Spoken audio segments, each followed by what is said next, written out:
Girl gives her lunch to a homeless man, and she starts crying after he says her name.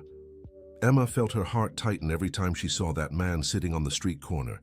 Every day, on her way to the neighborhood elementary school, she would pass by him and feel a sadness she couldn't explain. Today would be different. "Emma, come on, sweetheart, we're running late," said her mother Jennifer, pulling her by the hand as she quickened her pace toward the school. The 6-year-old girl glanced back one more time. The man was there as always, sitting on the cold pavement, leaning against the peeling wall of the abandoned building. His grey hair was disheveled, his unshaven beard covered his tired face, and his clothes, though relatively clean, had seen better days. Emma tightened her grip on the small lunch in her hands. "Mom, can I give my bread to that man?" Emma asked, stopping in her tracks. Jennifer followed her daughter's gaze and let out a deep sigh. It was the third time that week Emma had asked the same question. "Emma, we've talked about this. You need to eat at school. Besides, we don't know that man." "But he looks hungry, Mom, and I can share." Jennifer knelt in front of her daughter, brushing aside the stubborn blonde bangs that always fell over the girl's curious eyes. "Sweetheart, I understand your concern, but—" "Please, Mom," Emma interrupted, her brown eyes shining with the determination Jennifer knew well. It was the same look she herself had as a child when she wanted something important. Jennifer glanced at her wristwatch. They really were late, and arguing with Emma when she was this determined could take forever. Besides, there was something about her daughter's insistence that moved her deeply. "All right," Jennifer said, sighing again, "but I'm coming with you, and then we go straight to school." Emma's face lit up with a huge smile. She practically jumped for joy before running toward the man. Jennifer followed, staying slightly behind, watching every move. The man looked up as the little girl approached. His eyes held a deep sadness, but also a kindness Jennifer hadn't expected. He was around 55, maybe 60, and despite his worn appearance, there was something familiar in his features she couldn't place. "Hi," Emma said, stopping a few steps away. "My name is Emma. I brought you some lunch." The man's eyes widened as if he'd seen a ghost. His mouth opened slightly, but no sound came out at first. He stared at the girl's face, then at Jennifer, who stood a few feet behind, and back at Emma. "Emma," he murmured, his voice hoarse with emotion. "Yes, that's my name," the girl replied, holding out the bread toward him. "Are you hungry?" The man's hands trembled visibly as he reached for the food. Tears welled in his eyes, and he struggled to keep his composure. "My God, Emma," he whispered, then spoke louder, his voice breaking. "You look just like your mother when she was little." Jennifer felt her blood run cold. She took a step forward, her heart pounding. "How do you know my daughter's name?" she asked, her voice tense. The man looked at Jennifer, and in that moment she saw something that made her stagger. The eyes. Those brown eyes she knew so well, the same ones she saw in the mirror every morning. "Because I've known you since the day you were born." "Jennifer," he said, his voice thick with emotion, "I'm your father." Emma looked back and forth between her mother and the man, confused. Jennifer was pale as paper, her legs shaking. "That's impossible," Jennifer murmured. My father passed away 10 years ago, I know." "That's what they told you," the man finished, wiping the tears now streaming freely down his face. "But I'm very much alive, my dear." Emma began to cry, not fully understanding what was happening, but feeling the emotional intensity of the moment. Jennifer stood frozen, staring at the man who claimed to be her father. "This is insane," Jennifer said, scooping Emma into her arms. "You can't be—" "My father died in a car accident. I went to the funeral." "There was an accident, yes," the man said, slowly rising to his feet. "But I didn't die. When I woke up in the county hospital, I found out my own wife had lied to the whole family, told them I'd left. And you were only 16 when it all happened." Jennifer felt her legs weaken. She set Emma down and leaned against the nearest wall. "No, it can't be. Mum said—" "Your mother had her reasons," the man said, taking a careful step toward them. reasons it took me years to understand, but I never left you by choice." Emma stopped crying and stared intently at the man. "Are you my grandpa?" she asked in a small voice. The man knelt before her, extending a trembling hand. "Yes, my little one. I'm Michael, your mother's father. And you—" He paused, too emotional to continue. "You're the most beautiful granddaughter I've ever seen." Dear listener, if you're enjoying the story, don't forget to like and subscribe to the channel. It really helps us newcomers. Now back to the story. Jennifer was in complete shock. 1,000 questions pounded in her head, but none could escape her lips. How was this possible? How was her father, whom she'd mourned for years, standing here on the street, living as a homeless man? "Dad," she whispered, the word barely making it out. "Is it really you?" Michael stood and moved toward her. Jennifer could now clearly see the familiar features that time and hardship had altered, but not erased completely. It really was him. "It's me, my dear," he said, stopping just inches away. "I know it's hard to believe. I still can't believe I'm seeing you both here. But how is this possible?" Jennifer managed to ask. "It's a long and painful story," Michael replied, glancing at Emma, who was watching intently. "Maybe we should talk somewhere else away from the street." Jennifer looked around. A few people had stopped to watch, and she realized they were drawing attention. Besides, Emma was late for school. I need to take Emma to school," Jennifer said, still trying to process everything. "But I can't just walk away now." "I understand," Michael said. "I won't leave. I'll be here whenever you're ready to talk." Emma stepped closer to Michael and took his large, calloused hand in her tiny ones. "Grandpa, why do you live on the street?" she asked, with the innocence only a child could have. Michael's heart broke. How could he explain such a complicated situation to a 6-year-old? "It's a long story, sweetheart," he said, kneeling again to meet her eye level. "But what matters now is that we found each other. Are you going to keep living on the street?" Emma asked, worried. Michael looked at Jennifer, unsure how to answer. Jennifer realized she had to make a quick decision. Her whole life she'd believed her father was dead. She'd mourned him, missed him at every milestone: graduation, marriage, Emma's birth. And now here he was, alive, but in such terrible circumstances. "Come with us," Jennifer said, surprising, even herself. "We can talk better at home and you can take a shower, have a hot meal." Michael's eyes widened. "Are you sure I don't want to cause any trouble?" "You're my father," said Jennifer, tears finally welling up. "Even if I don't understand how we got here, you're my father." Emma smiled and jumped for joy. "Is Grandpa going to live with us?" "We'll talk about it at home," said Jennifer, taking her daughter's hand. "First, I need to call the school and let them know Emma won't be there today." Michael stood still for a moment, as if he couldn't believe what was happening. "Jennifer, Thank you," he said, his voice choked. "You don't know what this means to me." The walk to Jennifer's house was silent. Emma walked between the two adults, holding both their hands, unaware of the emotional storm swirling in her mother and grandfather's minds. Jennifer lived in a modest house in Oakwood, a lower middle-class neighborhood where she had grown up. It was a small but well-kept single-story home with a front yard where Emma loved to play. When they reached the door, Jennifer hesitated for a moment before opening it. "Come in," she said, pushing the door open. Michael stopped at the threshold. Looking inside, there were so many memories there, so much he had missed. Photos of Jennifer growing up, graduating, getting married, having Emma. A whole life he hadn't been part of. "This is where I grew up after you. After we thought you were gone," Jennifer said, watching his reaction. "The living room still has the same curtains," Michael noted, moved. "Your mother always loved that floral fabric." "My mother passed away 3 years ago," Jennifer said softly. Michael closed his eyes, absorbing the news. "I'm sorry, I wish I could have been here." She never spoke of you in her final years," Jennifer admitted.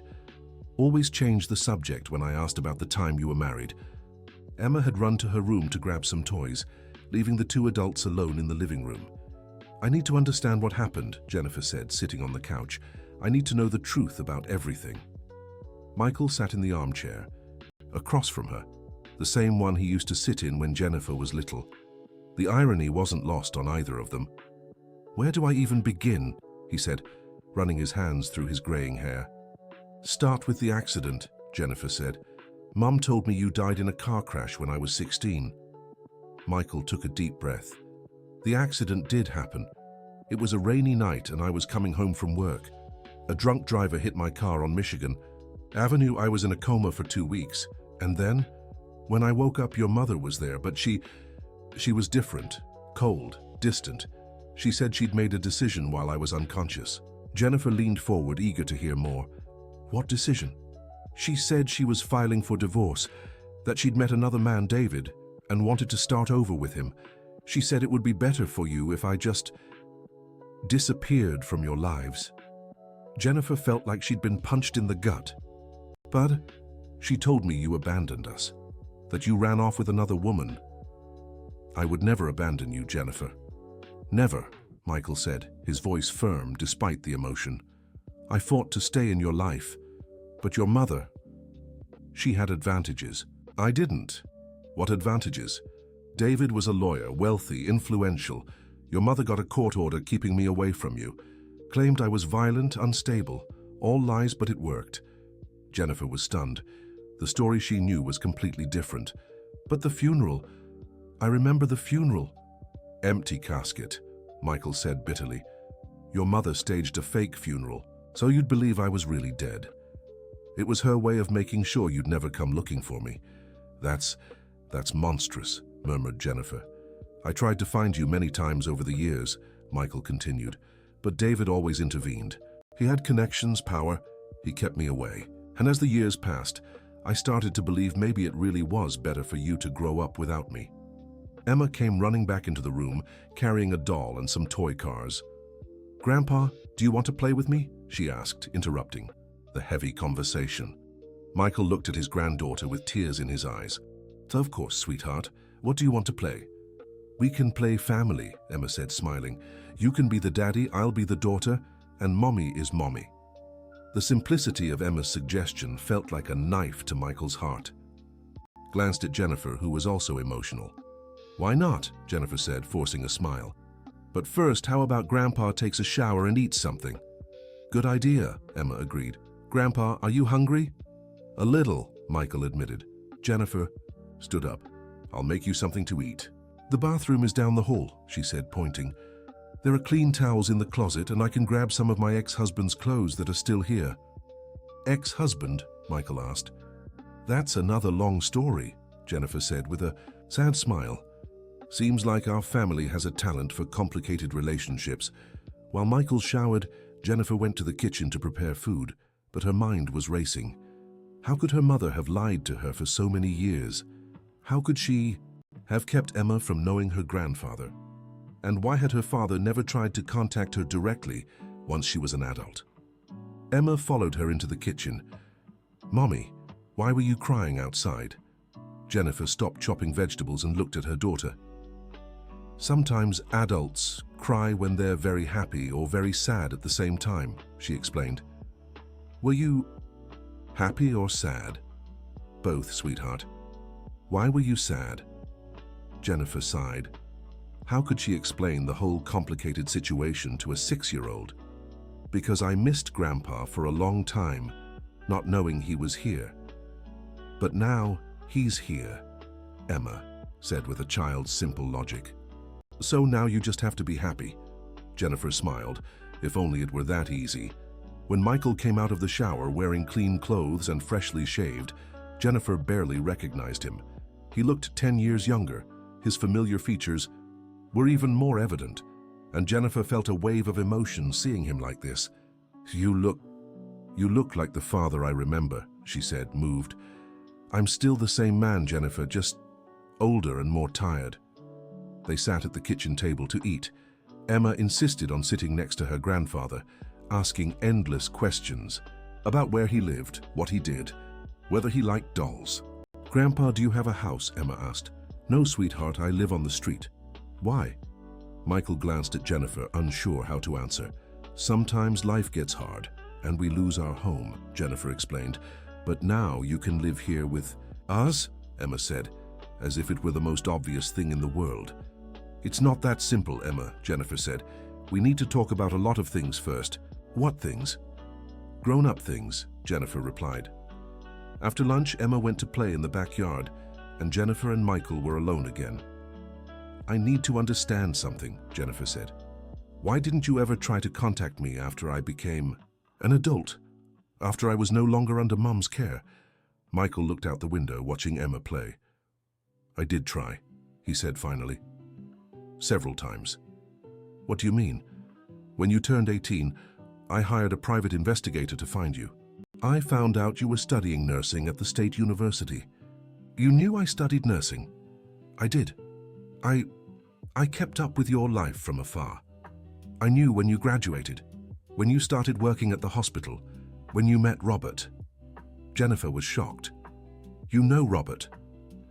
I know him by sight. I was at your wedding. What? Jennifer stood up from her chair. You were at my wedding? Outside the church. I didn't go in, but I saw you walking down the aisle. You looked beautiful. Jennifer began to cry. Why didn't you come in? Why didn't you talk to me? Because David was there too. And because I thought maybe it was better to let you be happy the way you were. You seemed so radiant, so happy. I didn't want to ruin everything by showing up like a ghost from the past. But I had the right to know. You did. And I regret every day not having the courage to talk to you that day. Jennifer sat back down, trying to process everything. And after that, did you keep watching over me? For a while, yes. I found out when Emma was born. It was the happiest and saddest day of my life at the same time. Happy because I had a granddaughter, sad because I knew I'd never meet her. What happened that made you end up living on the street? Michael took a deep breath. I lost my job 5 years ago. I was working as an elevator maintenance technician, but the company went under.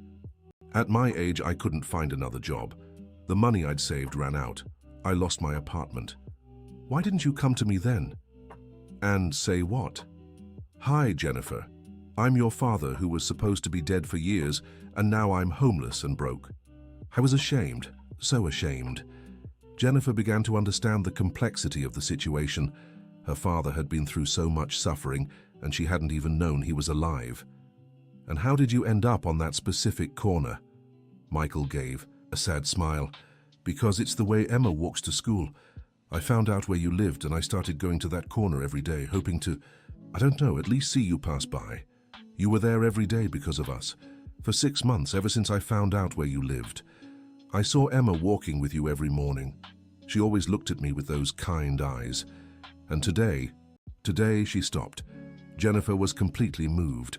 Her father had spent 6 months sitting on a cold corner just for the chance to see them pass by. And Emma, with her generous nature, had finally decided to help. It was fate, Jennifer murmured. It was your daughter's kindness, Michael corrected. She has a heart just like yours when you were little. Just then, Emma came running into the kitchen. Mum, can I show Grandpa my toys?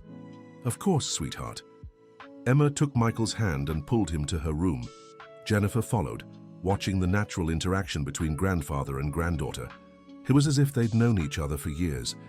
Emma's room was small but cozy, full of toys and drawings taped to the wall. Michael looked around in awe. Did you make these drawings, Emma?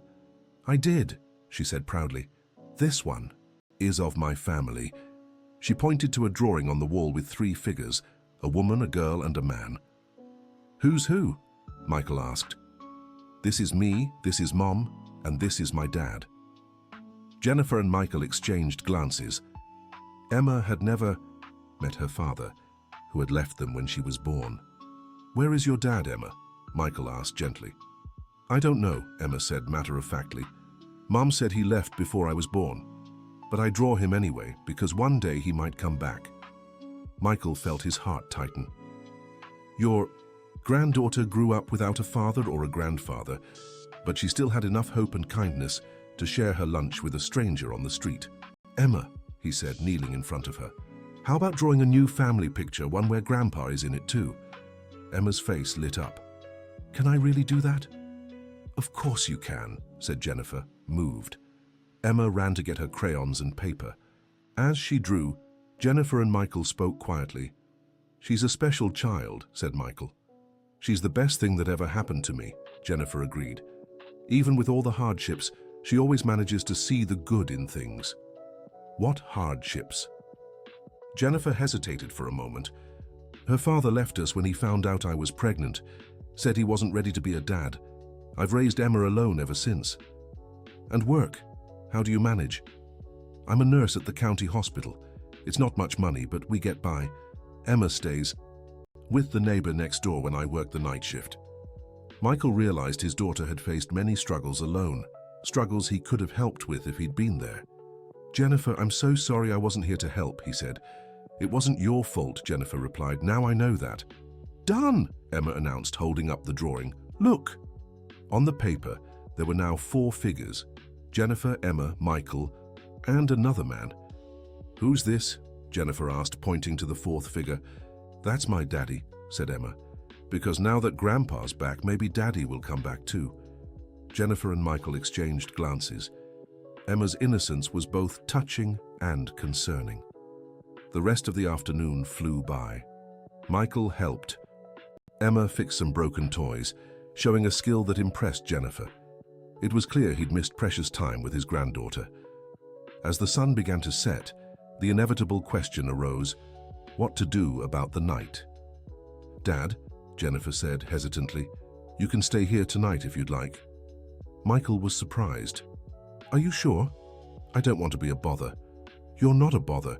Besides, I can't let you go back to the streets after everything we talked about today. I can sleep on the couch, nothing fancy. Nonsense, said Jennifer. You can stay in the guest room. It's small, but there's a bed. Emma jumped with joy. Grandpa's staying here, really? For tonight, yes, Jennifer said. Tomorrow we'll talk about the future. That night, after putting Emma to bed, Jennifer and Michael stayed up talking in the living room. There were so many years to catch up on, so many stories to share. Tell me about Emma, said Michael. What was she like as a baby? Jennifer smiled. She's always been this way, generous and loving.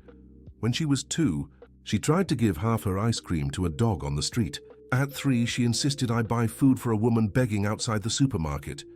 She gets that from you, Michael said. You were the same way as a child. Was I? Yes. Remember when you were about 7 and brought home a stray cat? Your mother was furious, but you argued for days until she let the cat stay. Jennifer laughed. I remember Whiskers. He lived with us for 15 years. 15 years? Michael grew thoughtful. I've lost so much time. But you're here now, said Jennifer, and we can start over. Do you really mean that? Even after everything that happened? Jennifer looked at her father, seeing in him the man who'd raised her for the first 16 years of her life.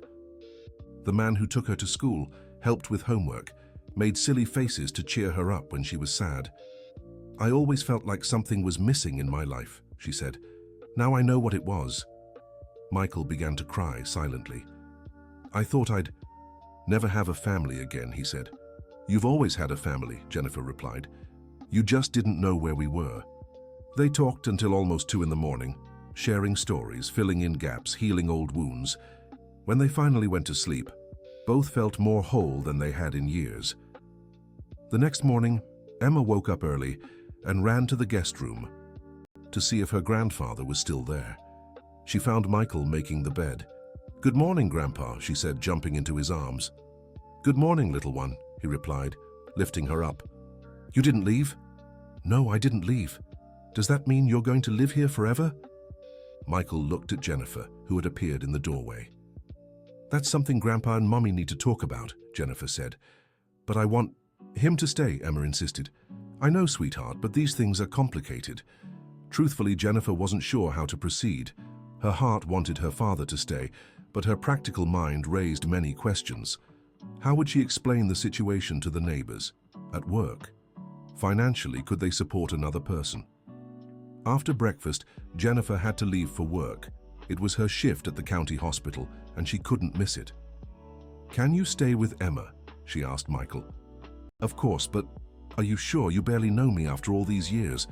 "I trust you," Jennifer said. "Besides, Emma stays with the neighbor all the time. At least now she'll be with family. What if someone asks who I am? Tell the truth. You're her grandfather." Jennifer got ready to leave, but before she did, she pulled Michael aside. "Dad, I need you to understand something. I want you here, but I can't financially support another person without work. We need to figure things out." "I understand," Michael said. "I don't want to be a burden." "You're not a burden, but we have to be practical." Jennifer left, for work with a mix of anxiety and hope. Leaving Emma with Michael felt natural, but there was still so much to resolve. During the day, Michael and Emma played, watched TV, and talked. Michael told stories about Jennifer's childhood, and Emma laughed, imagining her mother as a mischievous little girl. "Grandpa, why did it take you so long to come back?" Emma asked in the afternoon. Michael thought carefully before answering. "Sometimes grown-ups make mistakes, little one, and those mistakes can make us lose our way. But now you've found your way. Now I've found my way. And you won't get lost again?" Michael looked into his granddaughter's eyes, seeing absolute trust there, something he didn't want to disappoint. "No, Emma, I won't get lost again." When Jennifer came home from work that night, she found Emma and Michael asleep on the couch, the TV still on. The sight moved her deeply. It was the family picture she had always wanted for Emma. The next few days passed in a strange but comforting routine.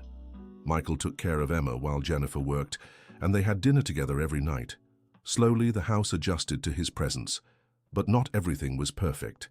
The neighbor, Mrs. Anderson, a 70-year-old woman who loved to gossip, started asking questions about Michael. "Jennifer, who's that man living in your house?" she asked one morning as Jennifer was leaving for work. "That's my father, Mrs. Anderson." "Your father? But I thought you said he had passed away." Jennifer sighed. She knew this moment would come. "It's complicated. He was gone for a long time, but now he's back." Mrs. Anderson said in a tone that made it clear she wasn't convinced. "And he doesn't work. He's looking for a job. At his age, that'll be hard." Jennifer knew Mrs. Anderson was right. Michael was nearly 60, had been out of the job market for 5 years, and had lived on the streets. Finding work wouldn't be easy. This worry began to weigh heavily on Jennifer's mind. As much as she wanted her father close, the financial reality was harsh. Her nurse's salary was enough for her and Emma, but not for 3 people. A week after their reunion, Jennifer decided to have a serious talk with Michael about their situation. "Dad, we need to talk about the future," she said one night after Emma had gone to bed. "I know," Michael replied. "You're worried about money." "It's not just that, I'm still trying to process everything. A week ago, I thought you were dead. Now you're here, living in my house, taking care of my daughter. It's a lot to take in."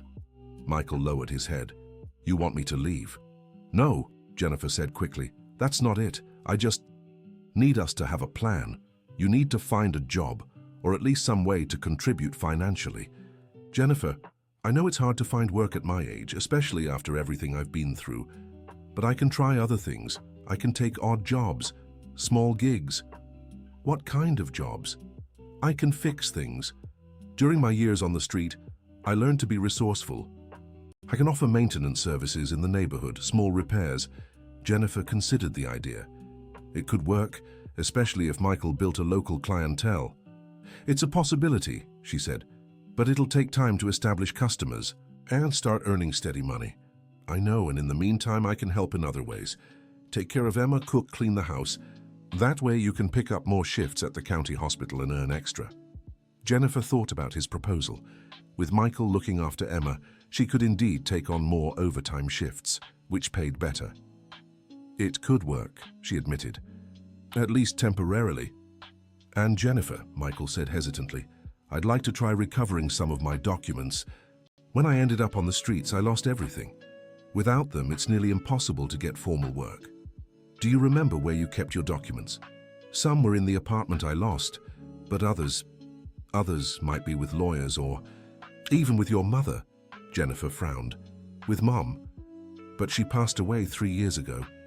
"Yes, but maybe she left them stored somewhere, or David might have kept them." The mention of David brought up complicated feelings for Jennifer. Though he had raised her as his adopted daughter, discovering he had actively helped keep her father away from her had completely changed how she remembered him. "David died 2 years ago," Jennifer said. "A heart attack." "I'm sorry," Michael said sincerely. "I grieved for him too back then, but now I don't know how to feel about him. Jennifer, I know it's hard, but David wasn't a bad person.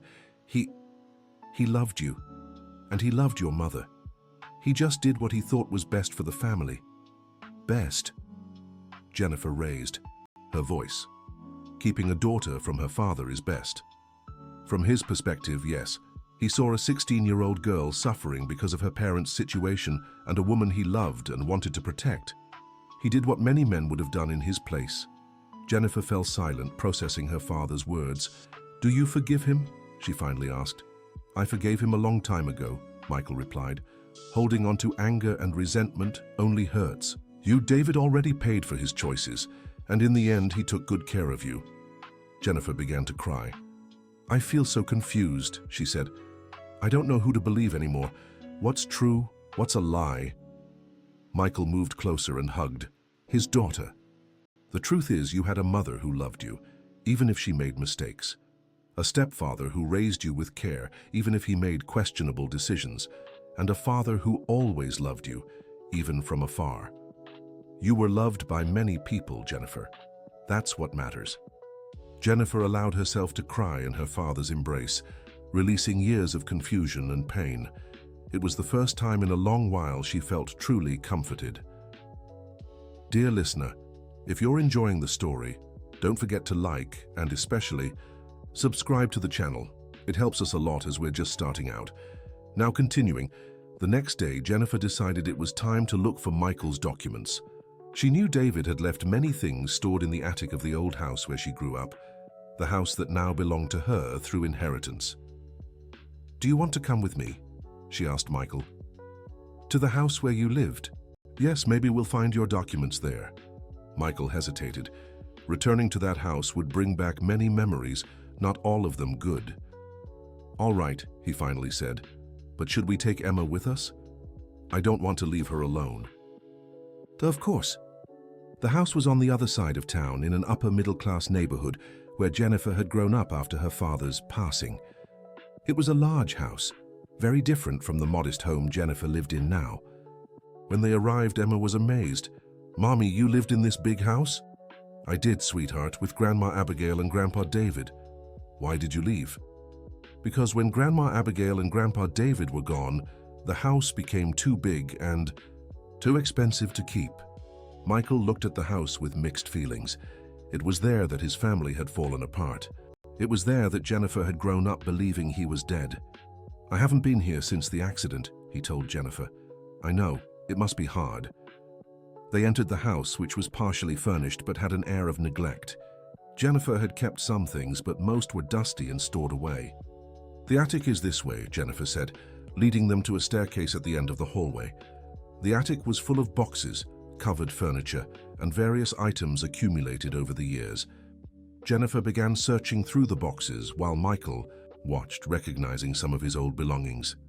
"This was my toolbox," he said, touching a dusty blue box. "Do you want to take it?" "May I?" "Of course, it's yours." Emma was exploring the attic curiously, picking up old objects and asking questions about everything.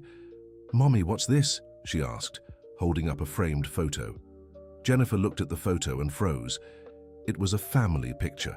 Michael, herself, had around 15 and her mother Abigail, all smiling, happy. "It's a photo of our family," Jennifer said, her voice thick with emotion. Michael stepped closer and looked at the photo. "I remember when we took this. It was for your 15th birthday." "Just a few months before the accident," Jennifer noted. "You all look so happy," Emma said. "We were," Michael replied sadly. Jennifer kept searching and found several other family photos, along with some old documents, but Michael's important papers weren't there. "Let's check David's office," Jennifer suggested. David's office was a formal space with a large wooden desk and shelves filled with law books. Jennifer began searching the drawers. In the third drawer, she found a folder with Michael's name written on the label. "I found something," she said, opening the folder. Inside were several documents: birth certificate, social security card, work ID, and something that made Jennifer go pale. "What is it?" Michael asked. "There's a copy of the medical report from your accident," Jennifer said, reading the document. "And there's a letter." "What letter?" Jennifer read the letter silently, her face growing more and more serious. "What does it say?" insisted Michael. "It's a letter from you, to me, dated 2 months after the accident." Michael was confused. "What letter? I never wrote any letter to you." Jennifer looked at him, then back at the letter. "It says here that you decided to leave because you thought it would be better for me, that you met another woman and were starting a new life in another state." "Jennifer, I never wrote this letter. Never." Jennifer examined the letter more carefully. The handwriting looked like Michael's, but something was off. "The signature," she murmured. "What about the signature?" "It's different from your signature on the other documents." Michael took the letter and inspected it. "This isn't my handwriting," he said firmly, "and it's definitely not my signature." "But it's almost identical." David was a lawyer, Jennifer. He knew how to forge documents when necessary. Jennifer felt as if the ground had vanished beneath her feet. The letter her mother had shown her years ago, the proof that her father had abandoned them, was a forgery. "My mother showed me this letter when I was 18, said Jennifer, her voice trembling. "She said you sent it to her shortly after leaving the hospital." "Jennifer, I swear to you I would never abandon you, never." "I know," said Jennifer, beginning to cry. "Now I know." Emma, who was playing with some objects in the corner of the office, noticed the adults were upset. "Why are you sad?" she asked. Jennifer wiped her tears. "Sometimes we find out things that make us sad, sweetheart." "But you love each other, right?" Jennifer and Michael looked at each other. "Yes," said Michael. "We love each other." "Then you don't need to be sad," said Emma with a child's simplicity. Jennifer smiled through her tears. Her daughter was right. What mattered was that they were together now. They left the house with Michael's toolbox and all the documents they had found. On the way back, Michael was deep in thought. "Are you okay?" asked Jennifer. "I'm thinking about David, about how he managed to orchestrate all this so well." "Do you still forgive him?" Michael was silent for a moment. "Yes," he finally said. "But now I understand the situation was more complicated than I thought." "Complicated how?" "David didn't do this just out of love for your mother. He did it out of fear." "Fear of what?" "Fear of losing both of you. Your mother was shaken by the accident, questioning her life choices. David saw an opportunity to have the family he always wanted and did what he thought was necessary to make it happen." Jennifer processed this. "That doesn't justify what he did." "It doesn't, but it explains it." When they got home, Jennifer felt emotionally drained. Discovering the letter was fake had reopened wounds she thought had healed. "Jennifer," said Michael that night after Emma had gone to sleep, "I want you to know I don't hold grudges against anyone. Not David, not your mother." "How can you?" asked Jennifer. "They stole 20 years of your life. 20 years with your daughter and granddaughter." "Because staying angry won't bring those 20 years back," replied Michael. "And because you and Emma are the gift I got for surviving all this." Jennifer was moved by her father's words. "You're a better person than I am," she said. "I'm not better, just older and more tired of carrying emotional weight. I want to learn to forgive like you." "Forgiveness doesn't happen overnight," said Michael. "It's a process, and you have every right to feel angry first." In the following days, Michael began putting his plan into action, offering maintenance services in the neighborhood. He made small cards with his name and phone number, offering general repairs. The first customer was ironically Mrs. Anderson, the gossipy neighbor, who needed someone to fix a leak in her bathroom. "Do you really know how to do this?" she asked suspiciously. 20 years working in maintenance," Michael replied. "I can take a look and let you know if I can fix it." The leak was simple, and Michael fixed it in less than an hour. Mrs. Anderson was impressed not only by his skill, but also by the fair price he charged.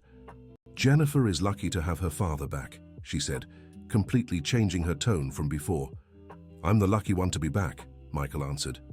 Little by little, Michael started getting more clients in the neighborhood. His reputation as a good professional with fair prices spread quickly. Within 2 weeks, he already had a steady schedule of jobs. Jennifer was amazed at how fast her father had managed to establish himself. How did you get clients so quickly? She asked. 20 years on the streets teach you how to talk to people, Michael replied, and people like reliable, honest professionals. Did you learn all that on the streets? I learned many things on the streets, some bad, some good. One of the good ones was learning to value every opportunity that comes your way. With Michael contributing financially, the family situation improved considerably. Jennifer was able to cut back on extra shifts, spending more time at home with Emma. But not everything was settled. Emma started asking questions about her biological father, especially after seeing how much joy her grandfather's return had brought to the family. "Mommy, now that Grandpa is back, can my daddy come back too?" she asked one morning. Jennifer exchanged glances with Michael. It was a delicate situation. Emma, Daddy and Grandpa are different, Jennifer explained. Why? Because Grandpa never wanted to leave. He got lost, but your daddy chose to leave. But he could change his mind, right? Jennifer sighed. How do you explain to a 6-year-old that not all men have the same kindness and responsibility as her grandfather? Maybe, she finally said. But we can't wait for that. We have to be happy with the family we have. But I wanted to meet him, Emma insisted. Michael knelt in front of his granddaughter. Emma, sometimes people make choices we can't understand. Your daddy made a hard choice when you were born. Maybe he wasn't ready to be a father, or maybe he was scared. Scared of what? Scared of not being a good dad. Some people think it's better to leave than to try and fail. But that's silly, Emma said. If he tried, maybe he'd like being my daddy. Emma's simple wisdom touched Michael and Jennifer deeply. You're right, little one, Michael said. Sometimes adults make silly choices. This conversation planted a seed in Jennifer's mind. She had never tried to look for Robert, Emma's father, after he left. At the time, she had been too hurt and proud to chase after him.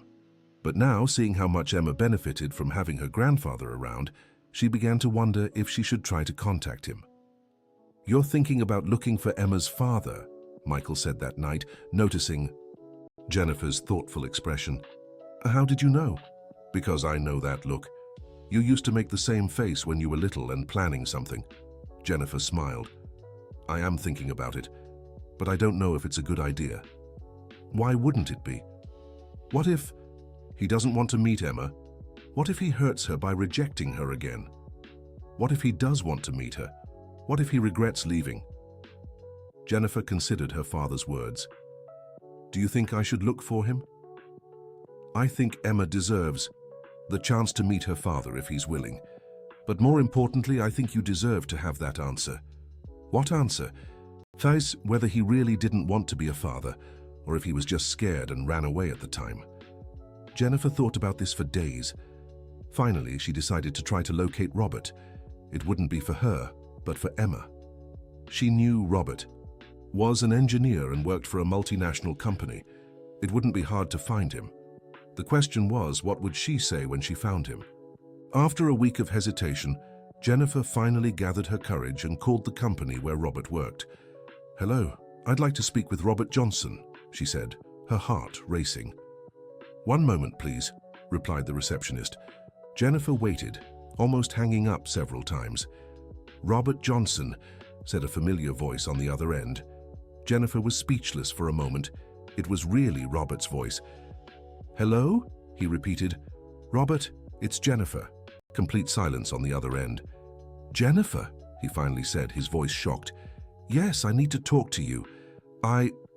About what? About Emma, your daughter. Another silence. Jennifer, I thought you wanted nothing more to do with me. This is about Emma, Robert, not about us. How is she? She's fine. She's 6 now. And she wants to meet her father. Jennifer heard Robert take a deep breath on the other end. Jennifer, this is Really complicated. Complicated why? Because I've moved on with my life. I'm married now, I have other children. Jennifer felt like she'd been punched in the stomach. She knew it was a possibility, but hearing the confirmation still hurt. I understand, she said, trying to keep her voice steady. My wife doesn't know about Emma, Robert continued. I never told her about that time. So you want to pretend Emma doesn't exist? It's not that, Jennifer, it's complicated. For you, maybe. For Emma, it's simple. She just wants to meet her father. Robert was silent again. Can I think about this? He finally asked. You can, but don't take too long. She's not a baby anymore, Robert. She asks questions, she thinks, she feels. I know, I'll think about it. Jennifer hung up the phone with mixed feelings. Part of her was relieved to have finally talked to Robert. Another part was furious at his excuses. How did it go? Asked Michael, who had overheard part of the conversation. He's married, has other kids, and his wife doesn't know about Emma. Michael sighed. Complicated. He said he'll think about meeting Emma, but I don't know if I believe he'll actually do anything. And you, how do you feel? Confused, angry, sad for Emma. She doesn't need to know about this conversation yet. No, I'll wait to see if he actually reaches out. 2 weeks passed with no word from Robert. Jennifer was starting to accept that he probably wouldn't contact her when her phone rang. Jennifer, it's Robert. Hi, she said, surprised. I talked to my wife. I told her about Emma. And she was upset at first, but she understood this happened before we met. And she thinks Emma deserves to meet her father. Jennifer was surprised. This wasn't what she expected to hear. Really? Really? I'd like to meet my daughter, if you'll allow it. Jennifer felt a mix of relief and nervousness. Of course, but with some conditions. What? First, you can't just show up in her life and disappear again. If you're going to meet her, you have to be prepared to be a constant presence. I understand. Second, she doesn't know I spoke to you. She only knows that sometimes people change their minds. Okay. And third, we'll take it slow. One meeting, on neutral ground, to see how she reacts. That sounds fair to me. They scheduled a meeting for the following Saturday at a park near Jennifer's house. Robert would bring his wife and their other children so Emma could meet the whole family. Jennifer told Michael about the call. I'm nervous, she admitted. It's natural. It's a new situation for everyone. What if Emma doesn't like him? What if he doesn't like her? What if everything goes well? Said Michael, smiling. You're worrying about problems that might not even exist. You're right. On Friday night, Jennifer finally told Emma about the meeting. Emma, remember how you always asked about your daddy? I do. Well, I talked to him, and he'd like to meet you. Emma's face lit up. Really, he wants to meet me? He does. We're going to see him tomorrow at the park. Will he like me? I'm sure he will. How could anyone not like you? Emma jumped for joy and ran to tell Michael.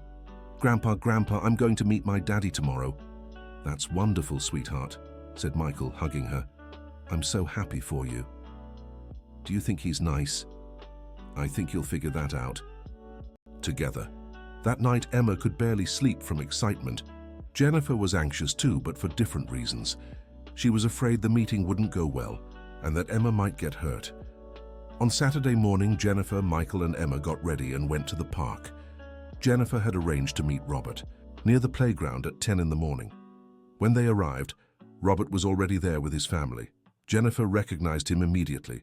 He was a little older, but still the same man she'd fallen in love with years ago. Beside him stood a beautiful woman with brown hair and 2 small children, apparently 3-year-old twins. Is that my daddy? Emma asked, pointing at Robert. Yes, said Jennifer. Should we go meet him? Emma nodded, but Jennifer could tell she was nervous too. They approached and Robert stood up when he saw them. Jennifer, he said, waving. Robert, this is Emma. Robert looked at his daughter, and Jennifer saw his eyes fill with tears. Emma really did resemble him in some ways. Hi, Emma, he said, kneeling to her level. "I'm your dad." "Hi," Emma said shyly. "This is my wife, Rebecca, and these are your half-brothers, Daniel and Nathan." "Hi, Emma," Rebecca said warmly. "Robert has told me so much about you." Emma looked at the younger children curiously. "They're my brothers." "They are," said Robert. "And this is—" He glanced at Michael. "This is my father, Michael," said Jennifer, "Emma's grandfather." Robert extended his hand to Michael. "Nice to meet you." "Likewise," Michael replied. For the first few hours, the meeting was a little tense. Emma was shy, Robert was nervous, and Jennifer watched everything carefully. But slowly Emma began to relax. She played with Daniel and Nathan and started asking Robert questions. "Why did you leave when I was born?" she asked with the bluntness only children have. Robert looked at Jennifer, silently asking for help. "Sometimes adults get scared when they're going to be parents for the first time," Jennifer explained. "Your dad was afraid he wouldn't be a good father to you." "But you're a good dad to Daniel and Nathan," Emma observed. "I learned how to be," said Robert. "Over time I learned." "So now can you be my dad too?" Robert looked at Rebecca, who nodded encouragingly. "Yes," he said. "If you want, I'd love to be your dad." "I want that," Emma said, smiling. Jennifer felt a wave of emotion. Her daughter was finally going to have the father she'd always wanted. The rest of the day passed quickly. Emma played with her half-brothers, Robert shared stories about his work, and Rebecca seemed genuinely interested in getting to know Emma. When it was time to leave, Emma was clearly sad. "Can I see you again?" she asked Robert. "Of course, how about you come to our house next Saturday? Rebecca can make a special lunch." "Can I, Mom?" "You can," said Jennifer, smiling. On the way back home, Emma couldn't stop talking about her father and her new siblings. "Grandpa, did you see how nice Dad is? And Rebecca too, and Daniel and Nathan are so funny." "I did," said Michael. "I'm so happy for you, my little one. Now I have a dad, Mum, Grandpa, stepmom and brothers. Our family got so big." Jennifer and Michael smiled. Emma was glowing with happiness. That night after Emma fell asleep, Jennifer and Michael talked about the day. "It went better than I expected," Jennifer admitted. "Robert seems to have matured," Michael observed. "He does, and Rebecca is a good person. I was afraid she'd be hostile toward Emma. Sometimes people surprise us in the best way." "That's true, just like you surprised me when you came back into my life." Michael smiled. "Life has its twists and turns, doesn't it?" "It does. And now Emma has a complete family for the first time in her life. And you? How do you feel?" Jennifer thought for a moment. "Complete too. For the first time in a long time, I feel like everything is in the right place." The next few months passed in a new routine. Emma visited Robert and his family every 2 weeks, and sometimes they came to see her too. Michael continued growing his maintenance business, and Jennifer went back to working only her regular shifts. But life always has surprises in store, and one arrived unexpectedly 6 months after the family reunion. Jennifer was at work at the county hospital when she got an urgent call from Michael. "Jennifer, you need to come home now," he said, his voice tense. "What happened? Is Emma okay?" "Emma's fine, but a letter arrived, an official one." "What kind of letter?" "From a law firm, about an inheritance." Jennifer was confused. "An inheritance from who?" "From David.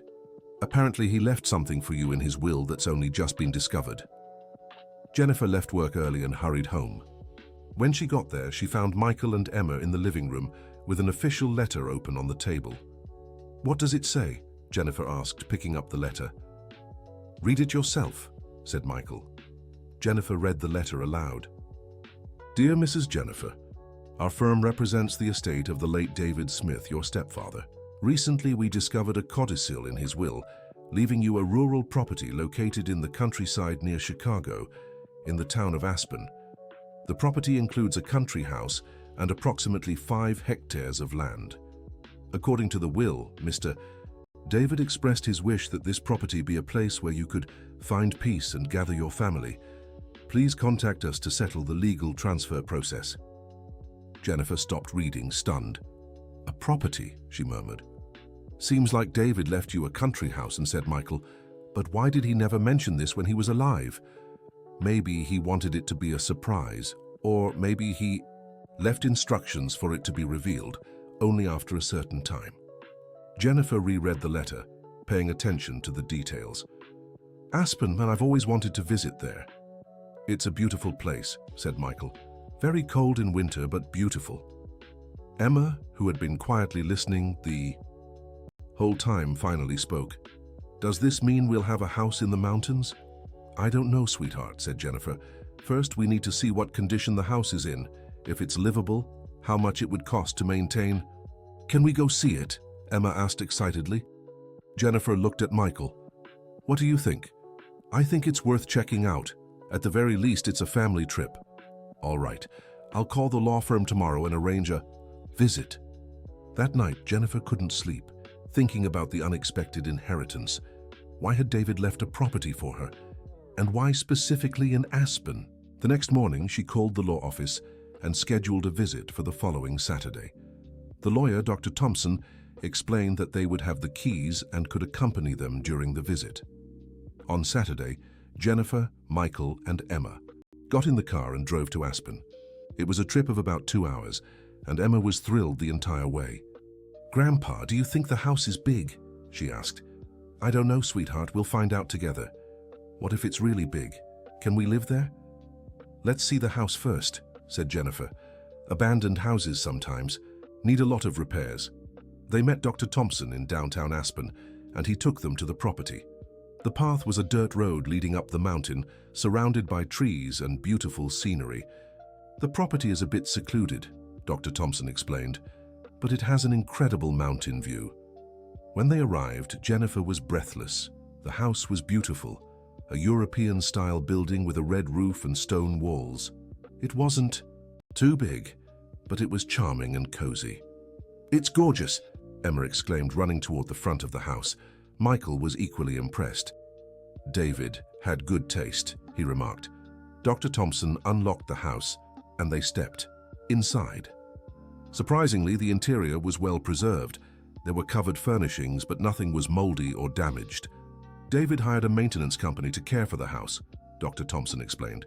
Even after he stopped coming here, he kept paying for upkeep.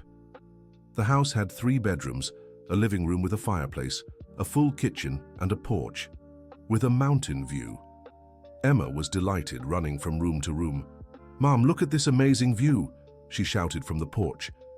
Jennifer joined her and was truly amazed. The view was spectacular, green mountains stretching as far as the eye could see, and a silence she hadn't experienced in years. It really is beautiful, she admitted. Michael walked up to them on the porch. You can see why David loved this place. Grandpa, can we live here? Emma asked. It's very far from the city, Emma, Jennifer explained. I work in the city, and you go to school there. But we could come on weekends, Emma insisted. Jennifer considered the idea. It was tempting to have a place like this to escape the hustle of the city. We'll see, she said. First, we need to settle the legal matters, then figure out how much it costs to maintain the house. Dr. Thompson gave them a tour of the property. Besides the house, there was a small orchard with fruit trees and a stream running through the back. The water comes from a mountain spring, he explained. It's drinkable and never runs dry. What about electricity? Michael asked. There's power and a phone line. David made sure the house had all the modern comforts. When they returned inside, Dr. Thompson handed Jennifer a sealed letter. David left this to be given to you when you first visited the property. Jennifer took the letter with trembling hands.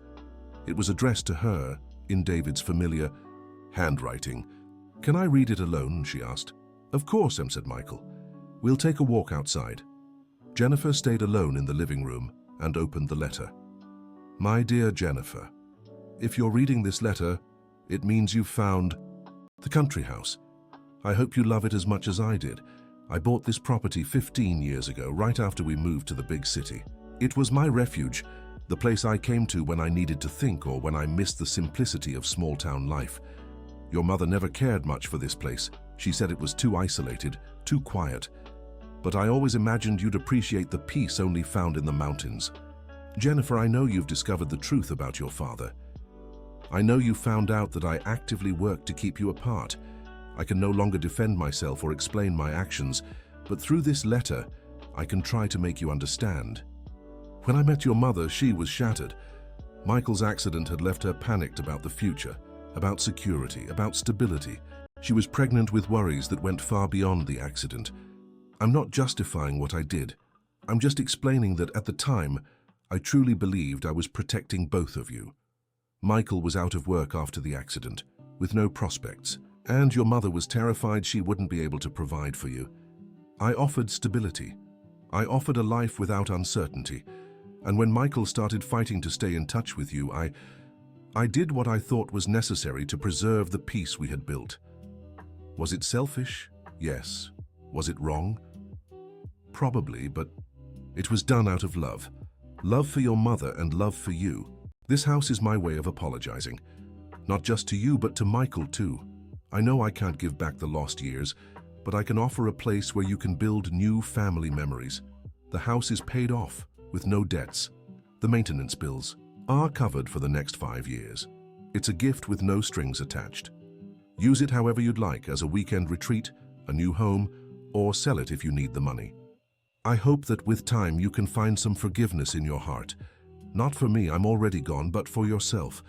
The weight of resentment is too heavy to carry through life. Your mother and I loved you deeply, Jennifer. Everything we did, right or wrong, was an attempt to give you the best life possible. Be happy, my daughter. Be happy with your family reunited. With love and regret, David. Jennifer finished reading the letter with tears streaming down her face. For the first time since discovering the truth about her father, she could understand, even if she didn't fully agree, David's motivations. Michael and Emma came back inside the house and found Jennifer crying. "Mommy, why are you crying?" Emma asked, worried. "Sometimes we cry when we remember people we loved," Jennifer explained. "Did you love Grandpa David?" "Yes, I did. Even with all his mistakes, he raised me with so much love." Michael stepped closer and read the letter over Jennifer's shoulder. "He was remorseful," Michael remarked. "He was, and I think I can forgive him now." "That's a good start," Michael said, hugging his daughter. Dr. Thompson, who had waited patiently outside, came back in. "So, what do you think of the property?" "It's beautiful," Jennifer said. "We'll accept the inheritance." "Perfect. I'll prepare all the transfer documents." On the drive back to Chicago, Emma couldn't stop talking about the mountain house. "Can we go there every weekend?" she asked. "We'll see how our schedule works," Jennifer said, "but we can try to go at least once a month." "And can we invite Dad, Robert, and Rebecca to visit too?" "We can," Jennifer agreed. "Can we plant things in the orchard?" "We can." Michael was driving, but Jennifer could see his smile in the rearview mirror. "Are you happy, Dad?" she asked. "Very," he replied. "It's funny how life works. David, even after passing, managed to bring our family back together." "How so?" "Think about it. If it weren't for this inheritance, we might never have had a special place just for us to build new family memories." Jennifer considered her father's words. It was true. The house represented a fresh start for all of them. In the weeks that followed, they began planning how to use the country house. Jennifer decided they'd go there at least 2 weekends a month, and maybe spend Emma's school breaks there. Michael suggested that he could expand his maintenance services to the Aspen area, since there were many country homes that needed regular care. It would be a good way to earn some extra income while also being closer to home, he argued. "That's a great idea," Jennifer agreed, "and I could check if there are openings at the regional hospital there. Maybe I could work a few days there and a few days in the city." Emma was thrilled at the idea of splitting their time between the city and the mountains. "I can have different friends in each place," she said. The first weekend they spent in the house as owners was magical. Emma ran through the orchard, Michael inspected the entire house for small repairs, and Jennifer simply sat on the porch and enjoyed the peace. "It's hard to believe this is ours," she said to Michael as they sat together watching the sunset. "David did a good thing," Michael admitted. "Do you completely forgive him now?" Michael thought for a moment. "I do. I understand he acted out of love, even if in a questionable way, and in the end he tried to make things right." "I forgive him too," Jennifer said. "It took me a while, but now I understand holding on to anger won't change the past. Emma joined them on the porch, carrying some fruit she had picked from the orchard. "Look how beautiful these apples are," she said, showing off her harvest. "Let's make an apple pie," Jennifer suggested. "Can I help?" "Of course you can." That evening, as the pie baked, they gathered around the fireplace and shared stories. Michael talked about his childhood in the countryside, Jennifer shared her plans for the future, and Emma made up fantastical tales about the adventures she'd have in the mountains. "You know what I love most about this house?" Emma said. "What?" Jennifer and Michael asked in unison. "Here, we have time. In the city, Mom is always rushing, Grandpa is always working, and I'm always going somewhere. Here, we can just be together without hurry." Emma's words touched the adults deeply. It was true. In the hustle of the city, they rarely had quality time together. "You're right, sweetheart," Michael said. "Time moves differently here." "It's because here we can be a real family," Emma said. Jennifer hugged her daughter. "We've always been a real family, Emma, but now we have a special place to be one." In the months that followed, the family settled into a new rhythm. Twice a month, they went to Aspen, and Emma always invited her grandfather Robert to visit them there. Little by little, the mountain house became a gathering place for the whole extended family. Michael secured several clients in the area and was seriously considering moving there permanently. Jennifer got a part-time job at the regional hospital, working 3 days a week there and 2 in the city. Emma thrived with her life divided between the city and the mountains. In the city, she had her school friends and the usual activities of a child. In the mountains, she learned about nature, helped in the orchard, and developed a passion for birdwatching. But as in any real story, challenges still lay ahead. Dear listener, if you're enjoying the story, don't forget to like and especially subscribe to the channel. It helps us a lot as we're just starting out. Now, continuing. One day, about a year after they'd been staying at the mountain house, Jennifer received an unexpected call. It was from a social worker at the Chicago City office. "Mrs. Jennifer, my name is Sarah. I'm a social worker. We're investigating an anonymous complaint regarding the welfare of the minor Emma Johnson." Jennifer's blood ran cold. "What kind of complaint?" "Someone reported that the child is being neglected, left without proper supervision, and living in poor conditions." "That's ridiculous," exclaimed Jennifer. "Emma has all the care she needs." "Ma'am, it's my duty to investigate every report. I need to visit your home to assess the conditions." "Of course, no problem. When? Can I come tomorrow?" "Yes, you can." Jennifer hung up the phone in a panic. Who would make such a report and why? "What happened?" asked Michael, seeing Jennifer's expression. "Someone reported that I'm neglecting Emma. A social worker is coming to the house tomorrow." Michael grew equally concerned. Who would do something like that? "I don't know.